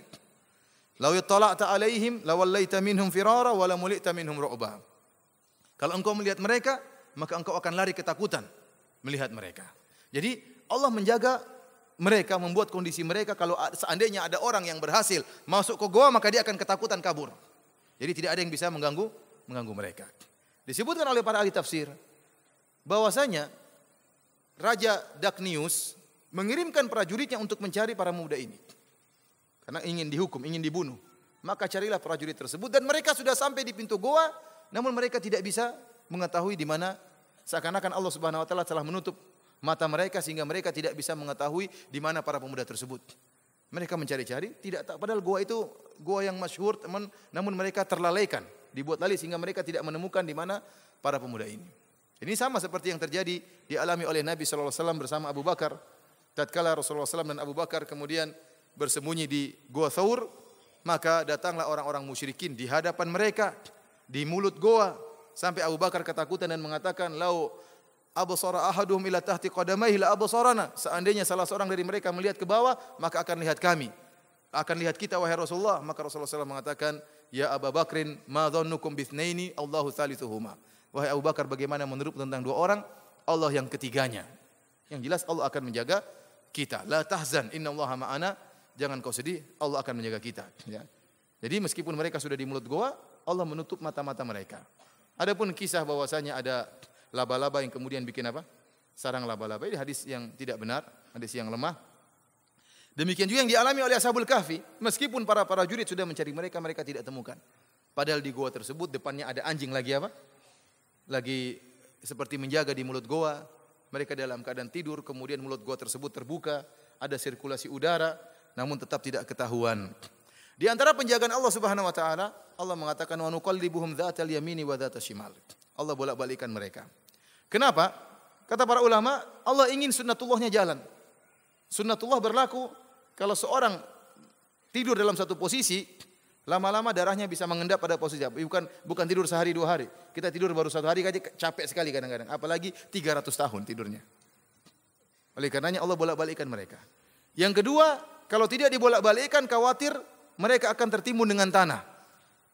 Sebagaimana Sunan Kalijaga yang bertapa di pinggir sungai. Ya kan? Akhirnya tertimbun tanah kan? Tidak sholat kemudian jadi wali. Ini cerita saya tidak percaya. Tapi maksud saya demikian. Kalau tidak dibolak-balikan lama-lama tertimbun dengan apa? Tanah. Maka Allah jaga mereka dengan membolak-balikan mereka. Antum perhatikan di sini. Allah mengatakan wa kalbuhum basitun dhira'ihi bil wasit. Dan anjing mereka di depan pintu goa menjulurkan kedua kakinya. Kenapa anjing disebut-sebut? Kata Ibnu Katsir rahimahullah, ini adalah faedah berteman dengan orang-orang yang baik.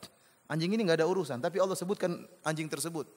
Ya, minimal dia mendapatkan keberkahan orang-orang Ashabul Kahfi tersebut, sehingga dia disebut-sebutkan terus bersama orang-orang yang soleh. Sebagaimana Nabi SAW telah menjelaskan, bergaul dengan orang soleh enggak ada ruginya. Kalau enggak dikasih minyak wangi akan kecium juga terkena ciuman apa minyak wangi. Anjing tersebut coba disebut-sebut oleh Allah dalam Al-Quran. Antum aja enggak pernah disebut-sebut. Ini anjing disebut dalam Al-Quran berulang-ulang, nanti kita sebutkan ayat berikutnya. Gara-gara apa? Gara-gara dia hanya sekedar menemani apa? Menemani Ashabul Kahfi. Ini dalil yang paling kuat pentingnya ya apa namanya? Bergaul dengan orang-orang saleh. Kemudian Allah bangunkan mereka. Inilah kisahnya. Inti dari kisah tersebut kata Allah, "Wa kadzalika ba'atsnahum liyatasaalu bainahum." Demikianlah kami bangunkan mereka agar mereka saling bertanya di antara mereka. Qala qailum minhum kam labithtum. Maka mereka pun, kita tidur berapa lama? Mereka saling bertanya. Qalu labithna yauman aw ba'dha yaum. Ada yang mengatakan kita tidur sehari penuh. Ada yang mengatakan kita tidur baru setengah hari. Kenapa? Mereka masuk ke goa di pagi hari, bangunnya sore hari. Mereka lupa, ini yang kita pagi hari hari ini atau pagi hari kemarin. Mereka tidak berpikir kalau mereka tidur 309 tahun. Mereka menyangka mereka tidur baru sehari atau setengah hari. Oleh karenanya adapun riwayat-riwayat Israiliyat yang menyebutkan tatkala mereka bangun kemudian kukunya panjang-panjang, jenggotnya kemudian rambutnya jabrik, ini enggak benar. Kalau itu panjang, kita enggak mungkin sehari kuku kita sudah 1 meter ya. Enggak mungkin, itu menunjukkan tidak benar. Ya, jadi mereka bangun dalam keadaan normal. Allah bukan cuma menjaga jasad mereka, bahkan baju mereka juga biasa-biasa saja, jenggot mereka biasa saja, bahkan anjingnya pun kena karomah, anjingnya pun enggak mati. Bukan kemudian jadi tulang begini, enggak. Wih, anjing kita jadi tulang, enggak. Anjingnya masih hidup, biasa-biasa saja. Ya. Jadi benar-benar anjing tersebut juga mendapatkan karomah dari bergaul dengan orang-orang soleh. Makanya orang yang hadir di majelis ilmu meskipun niatnya mungkin bukan untuk pengajian, tetap dapat rahmat Allah Subhanahu wa ta'ala. Akhirnya mereka pun khilaf dua pendapat. Ada yang mengatakan kita tidur 1 hari, kayaknya kemarin kita tidur, kita baru bangun sekarang. Ada yang mengatakan, enggak, tadi pagi kita tidur, sekarang baru bangun. Ada yang mengatakan Rabbukum a'lamu bima labithtum. Ini yang ragu. Waduh, kita enggak tahu berapa hari kita tidur. Namun enggak kepikiran kalau mereka tidur sampai setahun, apalagi 300 tahun. Faba'athu ahadakum biwarikikum hadhihi ilal madinati. Kemudian mereka mengatakan, kirimkan salah seorang dari kita dengan uang ini. Jadi masih ada uang perak tersisa di kantong mereka. Mereka bangun dalam keadaan lapar. Gimana enggak lapar? 300 tahun tidur. Lapar, beli makanan dulu.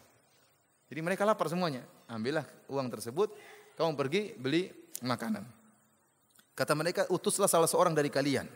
Sebagian Allah mengatakan, ini dalil bahwasanya kalau pekerjaan cukup dikerjakan 1 orang, tidak usah dengan 2 orang. Ya. Tidak usah dengan 3 orang, terkadang malah kacau nanti. Maka mereka utus 1 orang saja, karena mereka sedang bersembunyi. Kalau 2 orang berjalan malah ketahuan. Tapi kalau 1 orang sembunyi-sembunyi mungkin bisa selamat. Kemudian, falyanzur ayyuha azka ta'aman.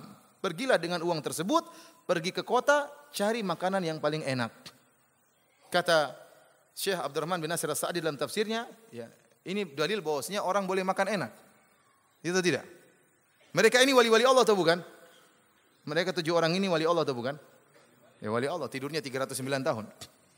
Ternyata mereka cari makanan yang enak. Jadi boleh orang makan enak, boleh. Yang tidak boleh kalau berlebih-lebihan. Ya. Ustadz kok makan enak? Terus Ustadz makan gak enak terus? Ustadz boleh makan enak, boleh. Kalau ada kenapa ditolak? Tapi tidak boleh berlebih-lebihan. Saya punya dalil sekarang kan, boleh makan enak. Kemudian falyatikum birizqim minhu. Ini juga kata Syekh Abdurrahman bin Nasir As-Sa'di, ini dalil bahwasanya mereka anak-anak orang kaya. Kenapa? Mereka orang kaya biasa makan enak. Maka tatkala mereka bangun cari makanan yang enak, karena itu makanan kebiasaan mereka. Mereka bukan orang miskin. Makanya mereka menyuruh utusan mereka untuk mencari makanan yang enak. Kemudian kata mereka wal yatalattaf, hendaknya dia keluar dengan perlahan-lahan, jangan sampai ketahuan. Wala yusy'iranna bikum ahada, jangan sampai seorang pun tahu di mana kalian. Kenapa kalau ketahuan? Innahum iyadharu alaikum, kalau sampai kita ketahuan, kalian ketahuan, yarjumukum au yu'idukum fi millatihim. Mereka akan merajam kalian sampai mati, atau mereka akan maksa kalian untuk kembali kepada agama nenek moyang mereka ke dalam kesyirikan. Walam tuflihu idzan abada. Kalau begitu enggak ada keselamatan bagi kalian selamanya. Kalau kita sampai ketahuan, cuma ada dua pilihan. Pilihan pertama, kembali kepada kesyirikan. Kalau enggak mau maka dibunuh, dan tidak ada pilihan ketiga. Ya. Ini dijadikan dalil oleh Syekh Muhammad Al-Amin Syinqiti rahimahullah taala bahwasanya di antara rahmat Allah kepada umat ini, Allah memberikan keringanan. Famastukrihu alaihi. Barang siapa yang dari umat ini, ya, Inna Allah tajawaza an ummati. Allah memberi keringanan kepada umat ini. Di antaranya apa yang mereka dipaksakan. Umat-umat terdahulu kalau dipaksakan enggak boleh mengucapkan kalimat kufur. Adapun umat Muhammad kalau dipaksakan mengucapkan kalimat kufur maka ucapkanlah sebagaimana Ammar bin Yasir radhiyallahu taala anhu, dan tidak dihukum sebagai kufur, sebagai orang kafir. Kenapa? Terpaksa. Adapun dalam kisah Ashabul Kahfi mereka mengatakan yarjumukum au yu'idukum fi millatihim. Cuma dua pilihan, tidak ada pilihan ketiga. Dirajam atau meninggal. Tidak ada dia mengatakan pilihan ketiga, kalau kalian dipaksa maka pura-puralah mengatakan kami setuju. Ini pendapat Syekh Muhammad Al-Amin Asy-Syinqiti rahimahullahu taala. Adapun perhatikan di sini, wal yatalattaf artinya apa tadi? Jalanlah pelan-pelan, ya. Berlakulah lemah lembut, jangan sampai ketahuan. Namun sering kalimat wal yatalattaf ini dijadikan jimat, ya. Iya kan, kalau Al-Quran kita warnanya merah. Maksudnya apa warna merah itu? Paling tengah katanya. Paling tengah. Dipotong dijadikan jimat wal yatalattaf. Ya. Ya. Padahal maknanya pelan-pelan jangan sampai ketahuan. Tapi dijadikan apa? Mungkin jimat untuk menghilang kali, wallah alam. Nah, ini salah. Ayat Al-Quran tidak digunakan untuk jimat. Dibaca bukan untuk menghilang, bukan untuk sakti, tidak ada dalilnya. Ini salah penggunaan, ya. Para hadirin hadirat yang dirahmati Allah Subhanahu wa taala, maka keluarlah orang ini sebagaimana dijelaskan oleh Ibnu Katsir. Dia pun keluar dari goa, kemudian mulailah dia heran lihat kondisi dunia. Ya atau tidak? 300 tahun ini berubah, ya. Ada rumah yang sudah runtuh, ada rumah baru, ada pohon yang sudah tumbang, ada pohon baru. Maka Ibnu Katsir menyebutkan, dia mengatakan, jangan-jangan saya gila. Kenapa dunia berubah seperti ini? Ada yang mengatakan, jangan-jangan saya masih mimpi, maka dia pun, mimpi enggak ya? Enggak, saya sadar. Jalan, tapi dia jalan terus, lapar cari makan. Jalan, sehingga dia masuk dalam kota. Maka dia cari makanan. Lihat kondisi manusia sudah berubah, kondisi toko-toko sudah berubah, kios-kios sudah berubah. Namun karena dia lapar, dia pun beli makanan. Dia sudah tawar makanan, maka dia keluarkan uangnya. Uang perak tadi, gambarnya gambar Dark News. Ini uang 300 tahun yang lalu. Ya. Kalau kita kan seperti kita ada uang gambar monyet, Kak. Berapa tahun yang lalu? Sekarang sudah jadi gambar apa? Wallah alam. Jadi gambar dulu gambar apa? Gambar rajanya. Kemudian dia pun bayar. Waktu dia bayar, penjualnya heran. Waduh, ini dari mana dia ini? Jangan-jangan dapat harta karun. Tanya, kamu dari mana? Dari mana? Oh, ini terjadi perdebatan. Kamu dari mana? Bukankah raja kalian Raja Dark News? Saya kemarin masih di sini saya. Mereka maka terjadi dialog. Akhirnya diangkatlah orang ini, dibawa orang ini menemui raja yang baru. Menemui raja yang baru. Ternyata kisah Ashabul Kahfi ini kisah yang masyhur di negeri tersebut. Meskipun sudah 300 tahun yang lalu. Kenapa? Dulu mereka sadar, dulu ada cerita 7 orang mau dibunuh, dicari oleh prajurit, enggak ketemu-ketemu, hilang.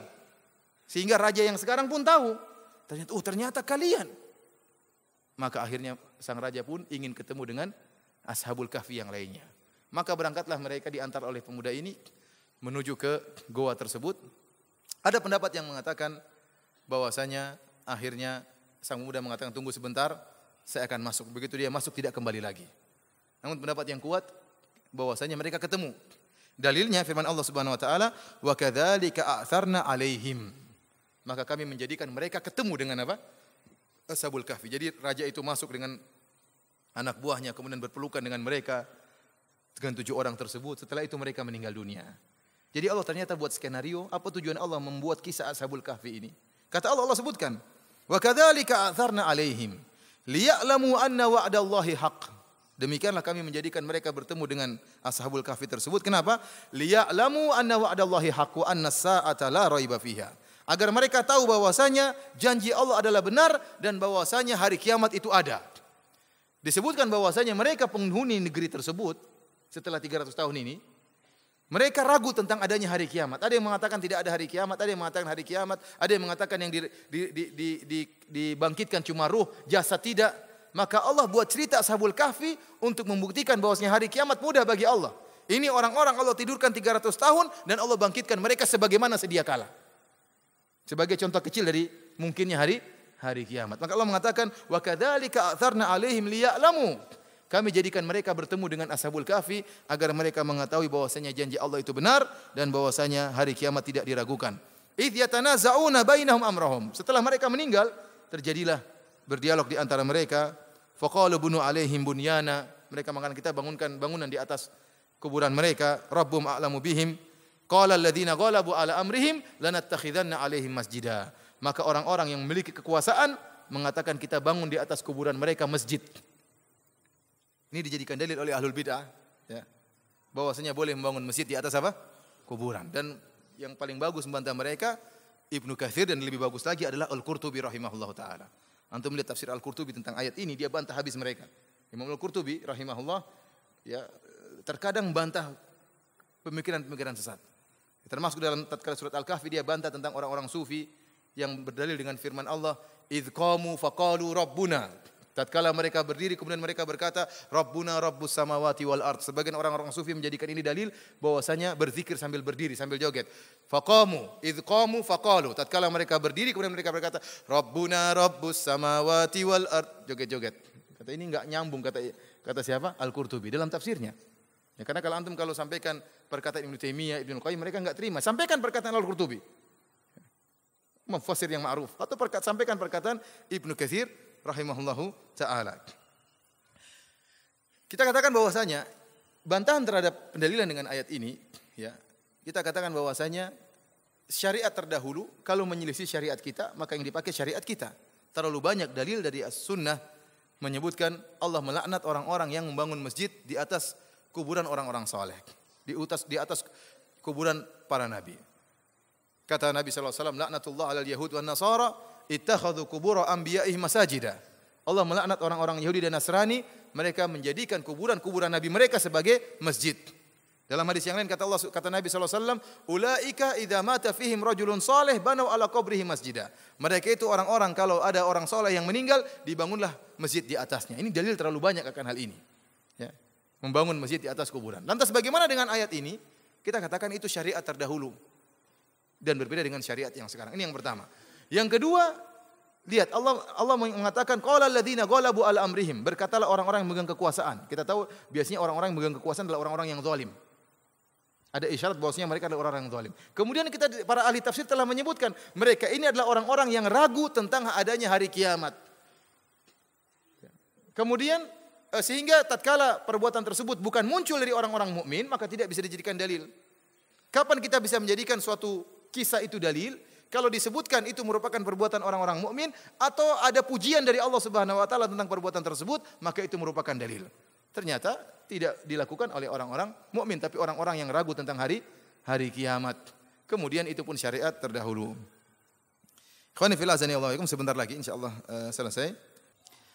Ikhwani fillah akhwati fiddin azanillahu yakum. Kemudian Allah Subhanahu wa taala berfirman, sayaquluna thalathatur rabi'uhum kalbuhum. Maka ada khilaf di antara mereka, yaitu orang-orang Yahudi. Orang-orang Yahudi yang nanya kepada Nabi tentang kisah Ashabul Kahfi, mereka ternyata tidak mengetahui kisah Ashabul Kahfi secara detail. Buktinya mereka sendiri khilaf. Di antara mereka ada yang mengatakan Ashabul Kahfi 3 orang, yang keempat anjing mereka. Lihat, anjing disebut-sebut lagi dalam Al-Quran. Wa yaquluna khamsatun sadisuhum kalbuhum. Dan sebagian orang-orang Yahudi juga mengatakan bahwasanya jumlah Ashabul Kahfi adalah 5 orang, yang keenam adalah anjingnya. Rajiman bil ghaib, kata Allah hanya sekedar duga-duga tentang suatu hal yang gaib yang mereka tidak ketahui. Di antara mereka ada yang berkata wa yaquluna sab'atu wa thaminuhum kalbuhum. Jumlah Ashabul Kahfi 7 orang dan yang ke-8 adalah anjingnya. Dan ini pendapat yang dipilih oleh para ahli tafsir, di antaranya Ibnu Katsir, di antaranya Ibnu Abbas radhiyallahu taala anhuma. Kenapa? Karena Allah tatkala menyebut dua pendapat yang pertama, 3 orang atau 5 orang, Allah bantah. Kata Allah, rajiman bil ghaib, mereka hanya praduga saja. Tapi tatkala Allah menyebutkan yang ketiga, Allah mengatakan jumlah mereka 7 orang, yang ke-8 adalah anjingnya, Allah tidak bantah. Berarti jumlah mereka 7 orang dan yang ke-8 adalah anjingnya. Qur rabbi a'lamu bi iddatihi ma ya'lamuhum illa qalil. Katakanlah, Rabbku lebih tahu tentang jumlah mereka. Katakanlah wahai Muhammad kepada orang-orang Yahudi, Rabbku lebih tahu tentang jumlah mereka dan tidak ada yang mengetahui kecuali cuma sedikit orang. Kata Ibnu Abbas, wa ana minal qalil, saya termasuk sedikit orang yang tahu jumlah mereka 7 orang dan yang ke-8 adalah anjingnya. Perhatikan kata Allah, fala tumari fihim illa mira'an zahira wa la tastafti fihim minhum ahada. Janganlah engkau berdebat dengan mereka wahai Muhammad, dengan orang-orang Yahudi, kecuali perdebatan yang ada dalilnya. Kalau perdebatan tanpa ada sandaran, maka tidak usah berdebat, tidak ada faedahnya. Ini menunjukkan kalau ada perdebatan, diskusi tidak ada dalilnya, maka ditinggalkan perdebatan tersebut. Tidak perlu hanya debat kusir, hanya ingin mencari menang, tidak ada dalilnya maka tinggalkan. Wala tastafti fihi minhum ahada, dan jangan kau meminta fatwa kepada mereka, kepada seorang pun dari mereka tentang masalah Ashabul Kahfi. Ini dijadikan dalil oleh sebagian ulama seperti Syekh Abdurrahman bin Nasir As-Sa'di, bahwasanya terkadang seseorang bisa kita minta fatwa dalam sebagian ilmu dan tidak boleh kita minta fatwa dalam sebagian ilmu yang lain. Ada orang kita misalnya ustadz lah, ada ustadz dia pakar dalam masalah suatu permasalahan, pakar akidah. Maka kita bertanya tentang masalah akidah. Namun kita tahu ustadz ini masalah ekonomi ngawur misalnya. Misalnya ya, bicara berani berfatwa, tidak menyebutkan dalil. Maksudnya jangan, kalau kamu tahu ustadz ini kurang kompeten dalam masalah tertentu, maka tidak usah tanya. Ya, karena tidak semua ustadz menguasai seluruh ilmu. Jadi ada seorang mungkin boleh kita tanya satu masalah, boleh juga enggak boleh satu masalah terkumpul pada satu orang tertentu. Kita tahu dia mengerti, mahir dalam masalah ini, kita boleh tanya. Dalam masalah yang tidak boleh kita tanya.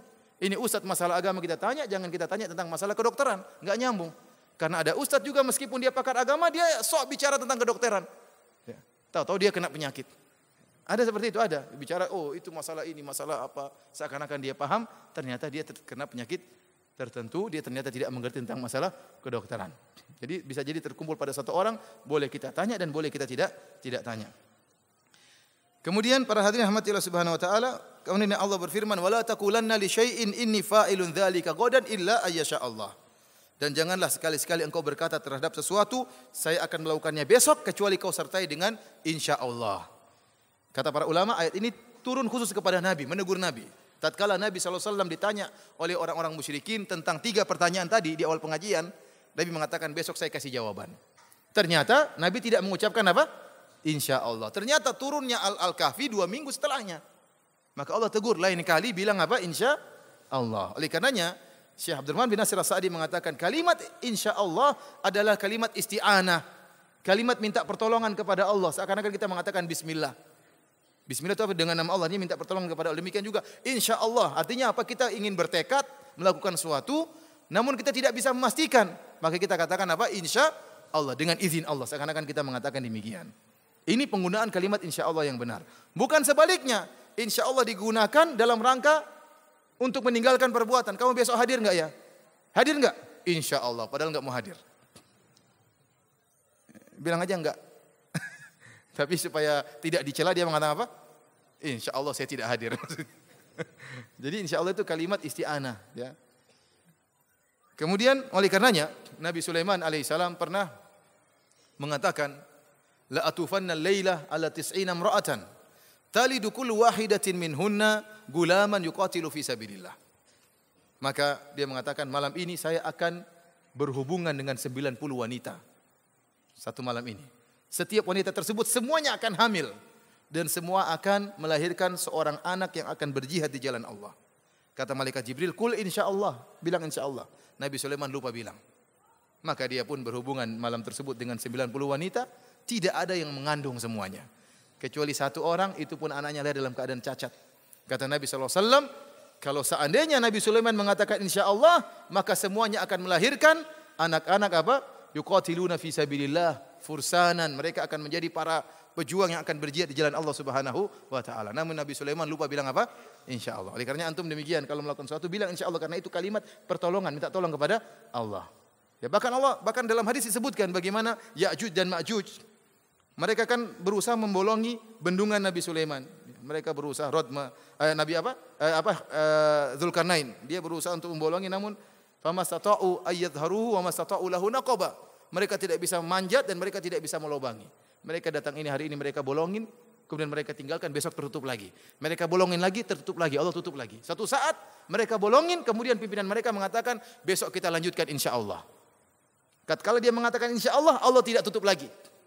Terbuka dan akhirnya terbuka nanti pada menjelang hari kiamat karena berkat insyaallah. Ikhwani fillah wa fiddin azani Allahu ayyakum. Kemudian kata Allah, "Wadhkur rabbaka idza nasita wa qul asa ay yahdiyani rabbi li aqraba min hadza rasyada." Ya, dan ingatlah Allah jika engkau lupa. Ini ada dua tafsiran. Tafsiran pertama mengatakan kalau kamu sudah bersumpah atau kamu mengatakan besok saya akan melakukan demikian terus kamu lupa, bilang insyaallah begitu ingat. Bilang apa? Insyaallah. Ada yang mengatakan tafsiran kedua, kalau kamu lupa apapun ingat Allah Subhanahu wa taala. Wa ma ansanihi illa syaitanu an adzkurah. Karena kelupaan itu datang dari syaitan. Kelupaan itu datang dari syaitan. Oleh karenanya orang yang melakukan maksiat sering dilupakan oleh Allah Subhanahu wa taala. Kenapa? Karena dari syaitan. Dan subhanallah orang yang suka baca Al-Qur'an maka mereka tidak suka lupa. Makanya menakjubkan para ulama dijaga otak mereka oleh Allah Subhanahu wa taala. Antum kalau Syekh Abdul Muhsin Al-Abbad, ya. Syekh Abdul Muhsin Al-Abbad kalau murojaah Quran kita lihat sendiri di saf depan di Masjid Nabawi sambil hafal Quran. Anaknya atau saudara atau cucunya mengikuti, menyimak.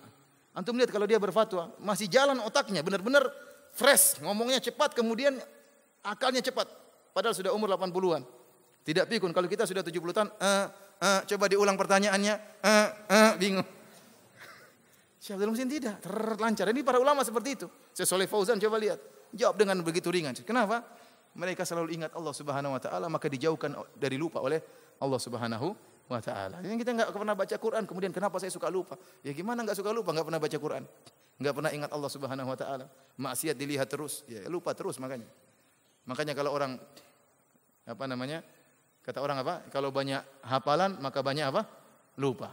Kurang hafalan kurang lupa. Enggak punya hafalan enggak lupa. Ikhwani fil azani Allah wa iyyakum, kata Allah walabithu fi kahfihim 300 sinina wasdadu tis'a. Mereka tidur di dalam Goa Al-Kahfi selama 300 tahun ditambah dengan 9 tahun. Ini kata para ulama hitungan secara kalender Hijriyah, bukan kalender Syamsiyah. Dalam kalender Syamsiyah mereka tidur selama 300 tahun. Berbeda dengan kalender Qamariyah atau Hijriyah 309 tahun. Karena kita tahu perbedaan antara kalender Syamsiyah Masehi dengan Hijriyah bedanya 11 hari. Artinya apa? Kalau kalender Masehi 365 hari, kalau kalender Hijriyah berapa? Kurang 11. Berapa jadinya? 365, 350, 56 lah sekitar gitu. 355-an. Jadi bedanya 11 hari. Ya. 354 hari. Jadi bedanya 11 hari. Kalau begitu, kalau 100 tahun bedanya berapa hari? 1100. Ya, iya enggak? Kalau 1 tahun 11 hari, kalau 100 tahun 1100 hari. Iya, 1100 hari sama dengan 3 tahun Masehi. Berarti kalau 300 tahun berarti 9 tahun Masehi. Oleh karenanya 309 ini kata para ulama ditinjau dari kalender Qamariyah, kalau adapun Syamsiyah 300 tahun. Demikianlah para hadirin dan hadirat yang dirahmati oleh Subhanahu wa taala. Kisah Ashabul Kahfi yang mungkin bisa kita sampaikan pada kesempatan kali ini. Kita katakan bahwasanya barang siapa yang ingin menyelamatkan agamanya, maka Allah akan selamatkan. Lihatlah bagaimana Ashabul Kahfi. Mereka rela berkorban meninggalkan dunia mereka demi mentauhidkan Allah Subhanahu wa taala, maka Allah tidak akan menyia-nyiakan mereka. Maka Allah akan menaungi mereka. Tidak perlu orang lain, tidak ada makhluk yang menaungi mereka, tidak ada makhluk yang menolong mereka, hanya Allah Subhanahu wa taala, Tuhan mereka yang menaungi mereka. Selanjutnya kita ada pertanyaan yang masuk ya. Assalamualaikum warahmatullahi wabarakatuh. Waalaikumsalam warahmatullahi wabarakatuh. Afwan Ustaz, barakallahu fikum. Tersebar berita di media-media maupun di stasiun-stasiun TV pemberitaan sebuah kelompok yang menamakan diri mereka Daesh atau ISIS, Khilafah Islamiyah Irak dan Syam. Bagaimana tanggapan Islam dengan kelompok tersebut? Ya. Kita katakan bahwasanya ini adalah fitnah yang luar biasa yang terjadi di zaman kita tentang ISIS ya. Namun kalau kita perhatikan ya sikap-sikap mereka, maka mereka sangat dekat dengan pemikiran Khawarij. Di antara pemikiran berbahaya yang mereka miliki adalah pemikiran takfiri. Begitu mudah mereka mengkafirkan orang-orang di luar mereka. Oleh karenanya saya katakan, apakah membuat negara Islamiyah, membuat khilafah Islamiyah dengan begitu mudahnya? Mana alul hil wal aqd? Alul hil wal aqd yaitu orang-orang yang dipilih oleh kaum muslimin untuk dipercayakan memilih seorang khalifah. Siapa yang milih dia ini? Apakah kita ingin buat khalifah dengan berkumpul 1000 orang maka kemudian berdiri khalifah? Sebagaimana khalifah-khalifah yang ada di dunia ini, seperti di Indonesia sudah ada khalifah sebelumnya. Ada kelompok-kelompok tertentu yang sudah ada rajanya. Ya. Kita bilang ISIS terlambat ya. Sudah ada raja di Indonesia. Raja-raja Islam yang sudah dibaiat sudah ada. Dan kita tahu dalam aturannya kalau dia menganggap dia adalah raja dunia, raja kaum muslimin secara umum, maka Rasulullah SAW menyuruh untuk memerintahkan orang yang diminta untuk dibaiat yang kedua. Ya, kalau datang yang kedua kata Nabi SAW, faktuluh, bunuhlah khalifah yang kedua, kainan mangkana, siapapun dia, dibunuh. Kita katakan kalau perkaranya bikin khalifah hanya sekedar kumpul-kumpul kemudian tunjuk kamu jadi khalifah, kemudian kita baiat, kemudian dia jadi khalifah kaum muslimin, maka ini adalah kengawuran. Ya, kengawuran. Sudah banyak khalifah seperti dia. Terus khalifah mana yang kita ikuti? Yang paling mengerikan adalah pemikiran takfiri dari mereka. Setiap ada orang yang milisi mereka, mereka katakan murtad. Ya. Oleh karenanya mereka muncul di Syam, ya, di Suriah, kemudian mereka membunuhi para mujahidin. Ya. Mereka membunuhi para mujahidin. Kenapa? Karena para mujahidin tidak mau baiat kepada mereka. Tidak mau baiat kepada mereka. Sehingga dianggap menentang, kemudian dibunuh oleh orang-orang ISIS. Padahal kita tahu, seandainya orang-orang ISIS ini sah khilafahnya menjadi khalifah kaum muslimin di dunia ini, maka kalau ada orang yang tidak mau baiat, tidak otomatis menjadi murtad. Nabi SAW mengatakan, man mata wa laisa alaihi unuqihi bai'ah famata mitatan jahiliyah. Barang siapa yang meninggal dalam keadaan tidak ada baiat di atas kepalanya, di atas pundaknya, maka dia meninggal dalam keadaan meninggal jahiliyah. Para ahli syurahul hadis seperti Ibnu Hajar, kemudian Al-Imam Nawawi dan yang lainnya menyatakan yang dimaksud dengan mati jahiliyah bukan mati dalam keadaan kafir, tetapi mati sebagaimana orang-orang jahiliyah yang mereka tidak punya imam. Mati dalam keadaan kondisi kehidupan kacau, tidak ada imam yang menuntun mereka. Bukan meninggal dalam keadaan murtad dan bukan meninggal sebagai orang jahiliyah, bukan. Oleh karenanya Rasulullah SAW menggunakan masdar hay'ah, mitatan, fi'lah. Fi'lah artinya apa? Untuk tasbih, dan ini dijelaskan oleh Al-Hafidz Ibnu Hajar dalam Fathul Bari. Artinya mereka meninggal sebagaimana, bukan mati jahiliyah, tidak, sebagaimana meninggalnya orang apa? Jahiliyah. Seperti dalam kita, kalau kita belajar bahasa Arab dikatakan jalastu jilsatal ulama. Saya duduk sebagaimana duduknya ulama. Bukan berarti saya ulama, tetapi saya gaya duduknya seperti duduknya siapa? Ulama. Jadi itu adalah menunjukkan penyamaan tasbih, dan orang yang meninggal tidak berbaiat bukan berarti orang yang murtad, apalagi orang yang kafir. Ya. Oleh karenanya, dan ini kenyataan yang kita hadapi juga di tanah air kita, ada sebagian kelompok yang barang siapa yang tidak berbaiat kepada imamnya maka dikafirkan. Kita bilang, imammu siapa yang angkat? Kamu tiba-tiba bikin negara ngaku punya imam, terus yang tidak masuk golonganmu tidak baiat dikatakan kafir? Saya ingin tahu imam ini siapa, bagaimana kemampuannya, bagaimana hafalannya, bagaimana ilmu agamanya. Apakah kita bikin negara kumpul 1000 orang, 2000 orang, 5000 orang, 10.000 orang, bikin negara begitu mudahnya? Yang anehnya ISIS ini, sebagaimana saya baca tulisan dari para mujahidin di Suriah, orang-orang ISIS menuduh mujahidin di Suriah sebagai khawarij. Dibalik sama mereka. Kenapa? Karena mereka tidak mau baiat kepada siapa? Abu Bakar Al-Baghdadi. Yang tidak baiat kepada imam maka khawarij. Ini benar, kalau imamnya benar, mereka khawarij. Sekarang kita katakan, apa itu khawarij? Khawarij orang-orang yang membangkang keluar dari pemerintahan yang sah. Iya atau tidak? Sekarang mereka ini pemerintahannya sah atau tidak? Tidak sah. Kalau mau diangkat sebagai pemimpin, maka yang lebih utama adalah para mujahidin. Mereka berjuang lebih lama, lebih dahulu. Jumlah mereka lebih banyak. Mereka lebih utama untuk membuat suatu negara daripada ISIS. ISIS daerahnya mana? Wilayahnya mana? Saya tanya, apakah Nabi SAW tatkala di Mekah mengatakan saya Raja Madinah? Nanti kalau sudah Nabi ke Madinah, sudah punya wilayah, baru berdirilah khilafah Islamiyah. Ini mereka belum punya daerah, sudah ngaku menguasai Suriah dan Irak. Baru 100 orang, berapa ratus orang, sudah mengatakan saya Raja Suriah dan Irak, sekarang jadi khilafah Islamiyah dunia. Jadi bagaimana orang kemudian mendirikan khalifah, wilayahnya enggak ada, wilayahnya belakangan katanya. Terus barang siapa yang keluar, keluar dari mana? Kamu wilayahnya di situ. Saya tidak pernah keluar, dari dulu memang saya sudah keluar. Kecuali kalau saya masuk wilayahmu kemudian saya keluar, jadilah saya khawarij. Makanya aneh, orang-orang ISIS menuduh para mujahidin dikatakan sebagai apa? Sebagai khawarij. Dan sikap takfir mereka mengkafirkan terlalu berlebihan. Sampai antum lihat bagaimana para masyayikh yang juga memiliki pemikiran takfiri membantah mereka. Ini para masyayikh saja yang mengkafirkan pemerintah Arab Saudi, yang mengkafirkan Raja Fahad, yang mengkafirkan ulama Saudi, saja membantah mereka. Artinya mereka saja dibantah oleh takfiri, berarti takfiri mereka sudah parah.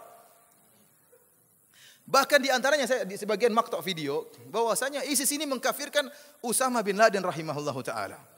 Usama bin Laden memiliki pemikiran takfiri, ya. Semoga Allah mengampuni dia. Dia mengkafirkan Daulah Saudi, mengkafirkan apa? Pemerintah Arab Saudi dan mencela para ulama. Dia saja memiliki pemikiran takfiri, dikafirkan oleh ISIS. Bagaimana dengan antum-antum ini? Yang sudah mengkafirkan saja masih dikafirkan oleh apa? ISIS. Oleh karenanya mereka sangar. Ya, ada yang tidak setuju tinggal bunuh, ada yang tidak setuju tinggal apa? Gorok. Ya. Seperti mereka mengaku kami telah di Irak, ya, telah melakukan kemenangan-kemenangan. Ini sebagian seperti Ustaz Abu Sa'ad hafizahullah telah menjelaskan ini kedustaan. Ya, di Irak sudah banyak orang berperang, mereka jumlahnya sedikit. Sementara seakan-akan kemenangan tersebut dari ISIS, padahal tidak. Cuma banyak para mujahidin tidak di-upload, tidak diangkat. Mereka tidak sebut-sebutkan jasa mereka. Mereka perang tanpa menyebar-jebarkannya di mana? Di internet. Sementara ISIS sedikit-sedikit foto, sedikit-sedikit di-shooting, sedikit-sedikit disebarkan sehingga membuat image kepada masyarakat seakan-akan mereka yang berjasa ya dalam mengalahkan orang-orang di Irak atau berjasa dalam mengalahkan orang-orang misalnya di Suriah. Tidak benar para mujahidin sejak dahulu. Justru mereka datang menghambat kerjaan para mujahidin. Yang menyedihkan para mujahidin yang ada di Suriah untuk memerangi mereka ragu-ragu. Tapi mereka kalau membunuh mujahidin tidak ragu-ragu. Kenapa? Murtad semuanya. Sehingga kita sedih tatkala melihat gambar bagaimana atau foto atau video seorang yang berjenggot menyembelih orang yang berjenggot. Yang menyembelih mengatakan la ilaha illallah, yang mau disembelih juga mengatakan apa? La ilaha illallah. Yang menyembelih mengatakan Allahu Akbar, yang disembelih juga mengatakan apa? Allahu Akbar. Menyedihkan ini. Mengerikan, takfir mereka sangat apa? Sangat mengerikan. Oleh karena ikhwani fillah azanillahu yakum, mereka adalah fitnah, ya, maka kita jangan terpedaya, ya. Lihat mereka di antara ciri-ciri yang disebut oleh Nabi tentang orang-orang Khawarij, mereka apa? Yatrukuna yuqatiluna al-muslimin wa yatrukuna ahlul authan. Mereka memerangi orang-orang muslimin dan mereka meninggalkan orang-orang penyembah berhala. Kalau mereka adalah mujahidin yang sejati, harusnya mereka memerangi Bashar Assad sampai titik darah yang penghabisan. Kalau mereka mujahidin yang sejati, harusnya mereka memerangi Yahudi sekarang sampai titik darah penghabisan. Namun mereka mengatakan kami memerangi orang-orang murtad dahulu sebelum orang kafir. Ya, murtad itu siapa? Ya banyak yang murtad tersebut. Hamas murtad. Ya, kita bilang Hamas mungkin punya kesalahan tapi tidak sampai pada derajat apa? Murtad. Mujahidin mungkin punya kesalahan tidak sampai pada derajat apa? Murtad. Kemudian Saudi murtad. Semuanya murtad. Yang tidak murtad cuma mereka. Kalau mereka sampai ke sini, antum juga jadi murtad kalau tidak baiat sama mereka. Oleh karenanya pemikiran takfir mereka sangat mengerikan dan kita seumur hidup tidak pernah menemukan pemikiran takfir sesadis sekarang ini. Sampai sekarang antum lihat situs-situs yang ada di internet yang biasanya tukang mengkafirkan pemerintah, bantah mereka. Ya. Contohnya situs Ar-Rahmah yang kerjaannya mengkafirkan apa? Mengkafirkan pemerintah, mengkafirkan presiden, mengkafirkan pegawai negeri. Sekarang membantah mereka. Ya, berarti takfirnya sudah parah. Sampai takfir aja bantah apa? Takfiri. Oleh karenanya kita berlindung kepada Allah Subhanahu wa taala ya dari segala fitnah, ma dhahara minha wa batan, baik fitnah yang nampak maupun fitnah yang tersembunyi, dan semoga Allah Subhanahu wa taala menganugerahkan kepada kita husnul khatimah. Dan saya ingatkan kepada ikhwan, apapun yang terjadi, fitnah apa yang terjadi, yang penting kita beribadah. Selama kita beribadah, selama kita tidak meninggalkan salat malam, selama kita menyisihkan waktu untuk ikut pengajian, selama kita menyisihkan waktu untuk baca Al-Quran, maka insya Allah Allah menjaga kita. Kalaupun kita akhirnya toh meninggal, maka meninggal dengan kemuliaan. Adapun kalau kita datang fitnah sementara kita tidak bertakwa kepada Allah Subhanahu wa taala, kemudian kita meninggal, maka kita mati konyol. Demikianlah para hadirin yang rahmati Allah Subhanahu wa taala kajian kita pada kesempatan kali ini. Wabillahi taufik. Assalamualaikum warahmatullahi wabarakatuh.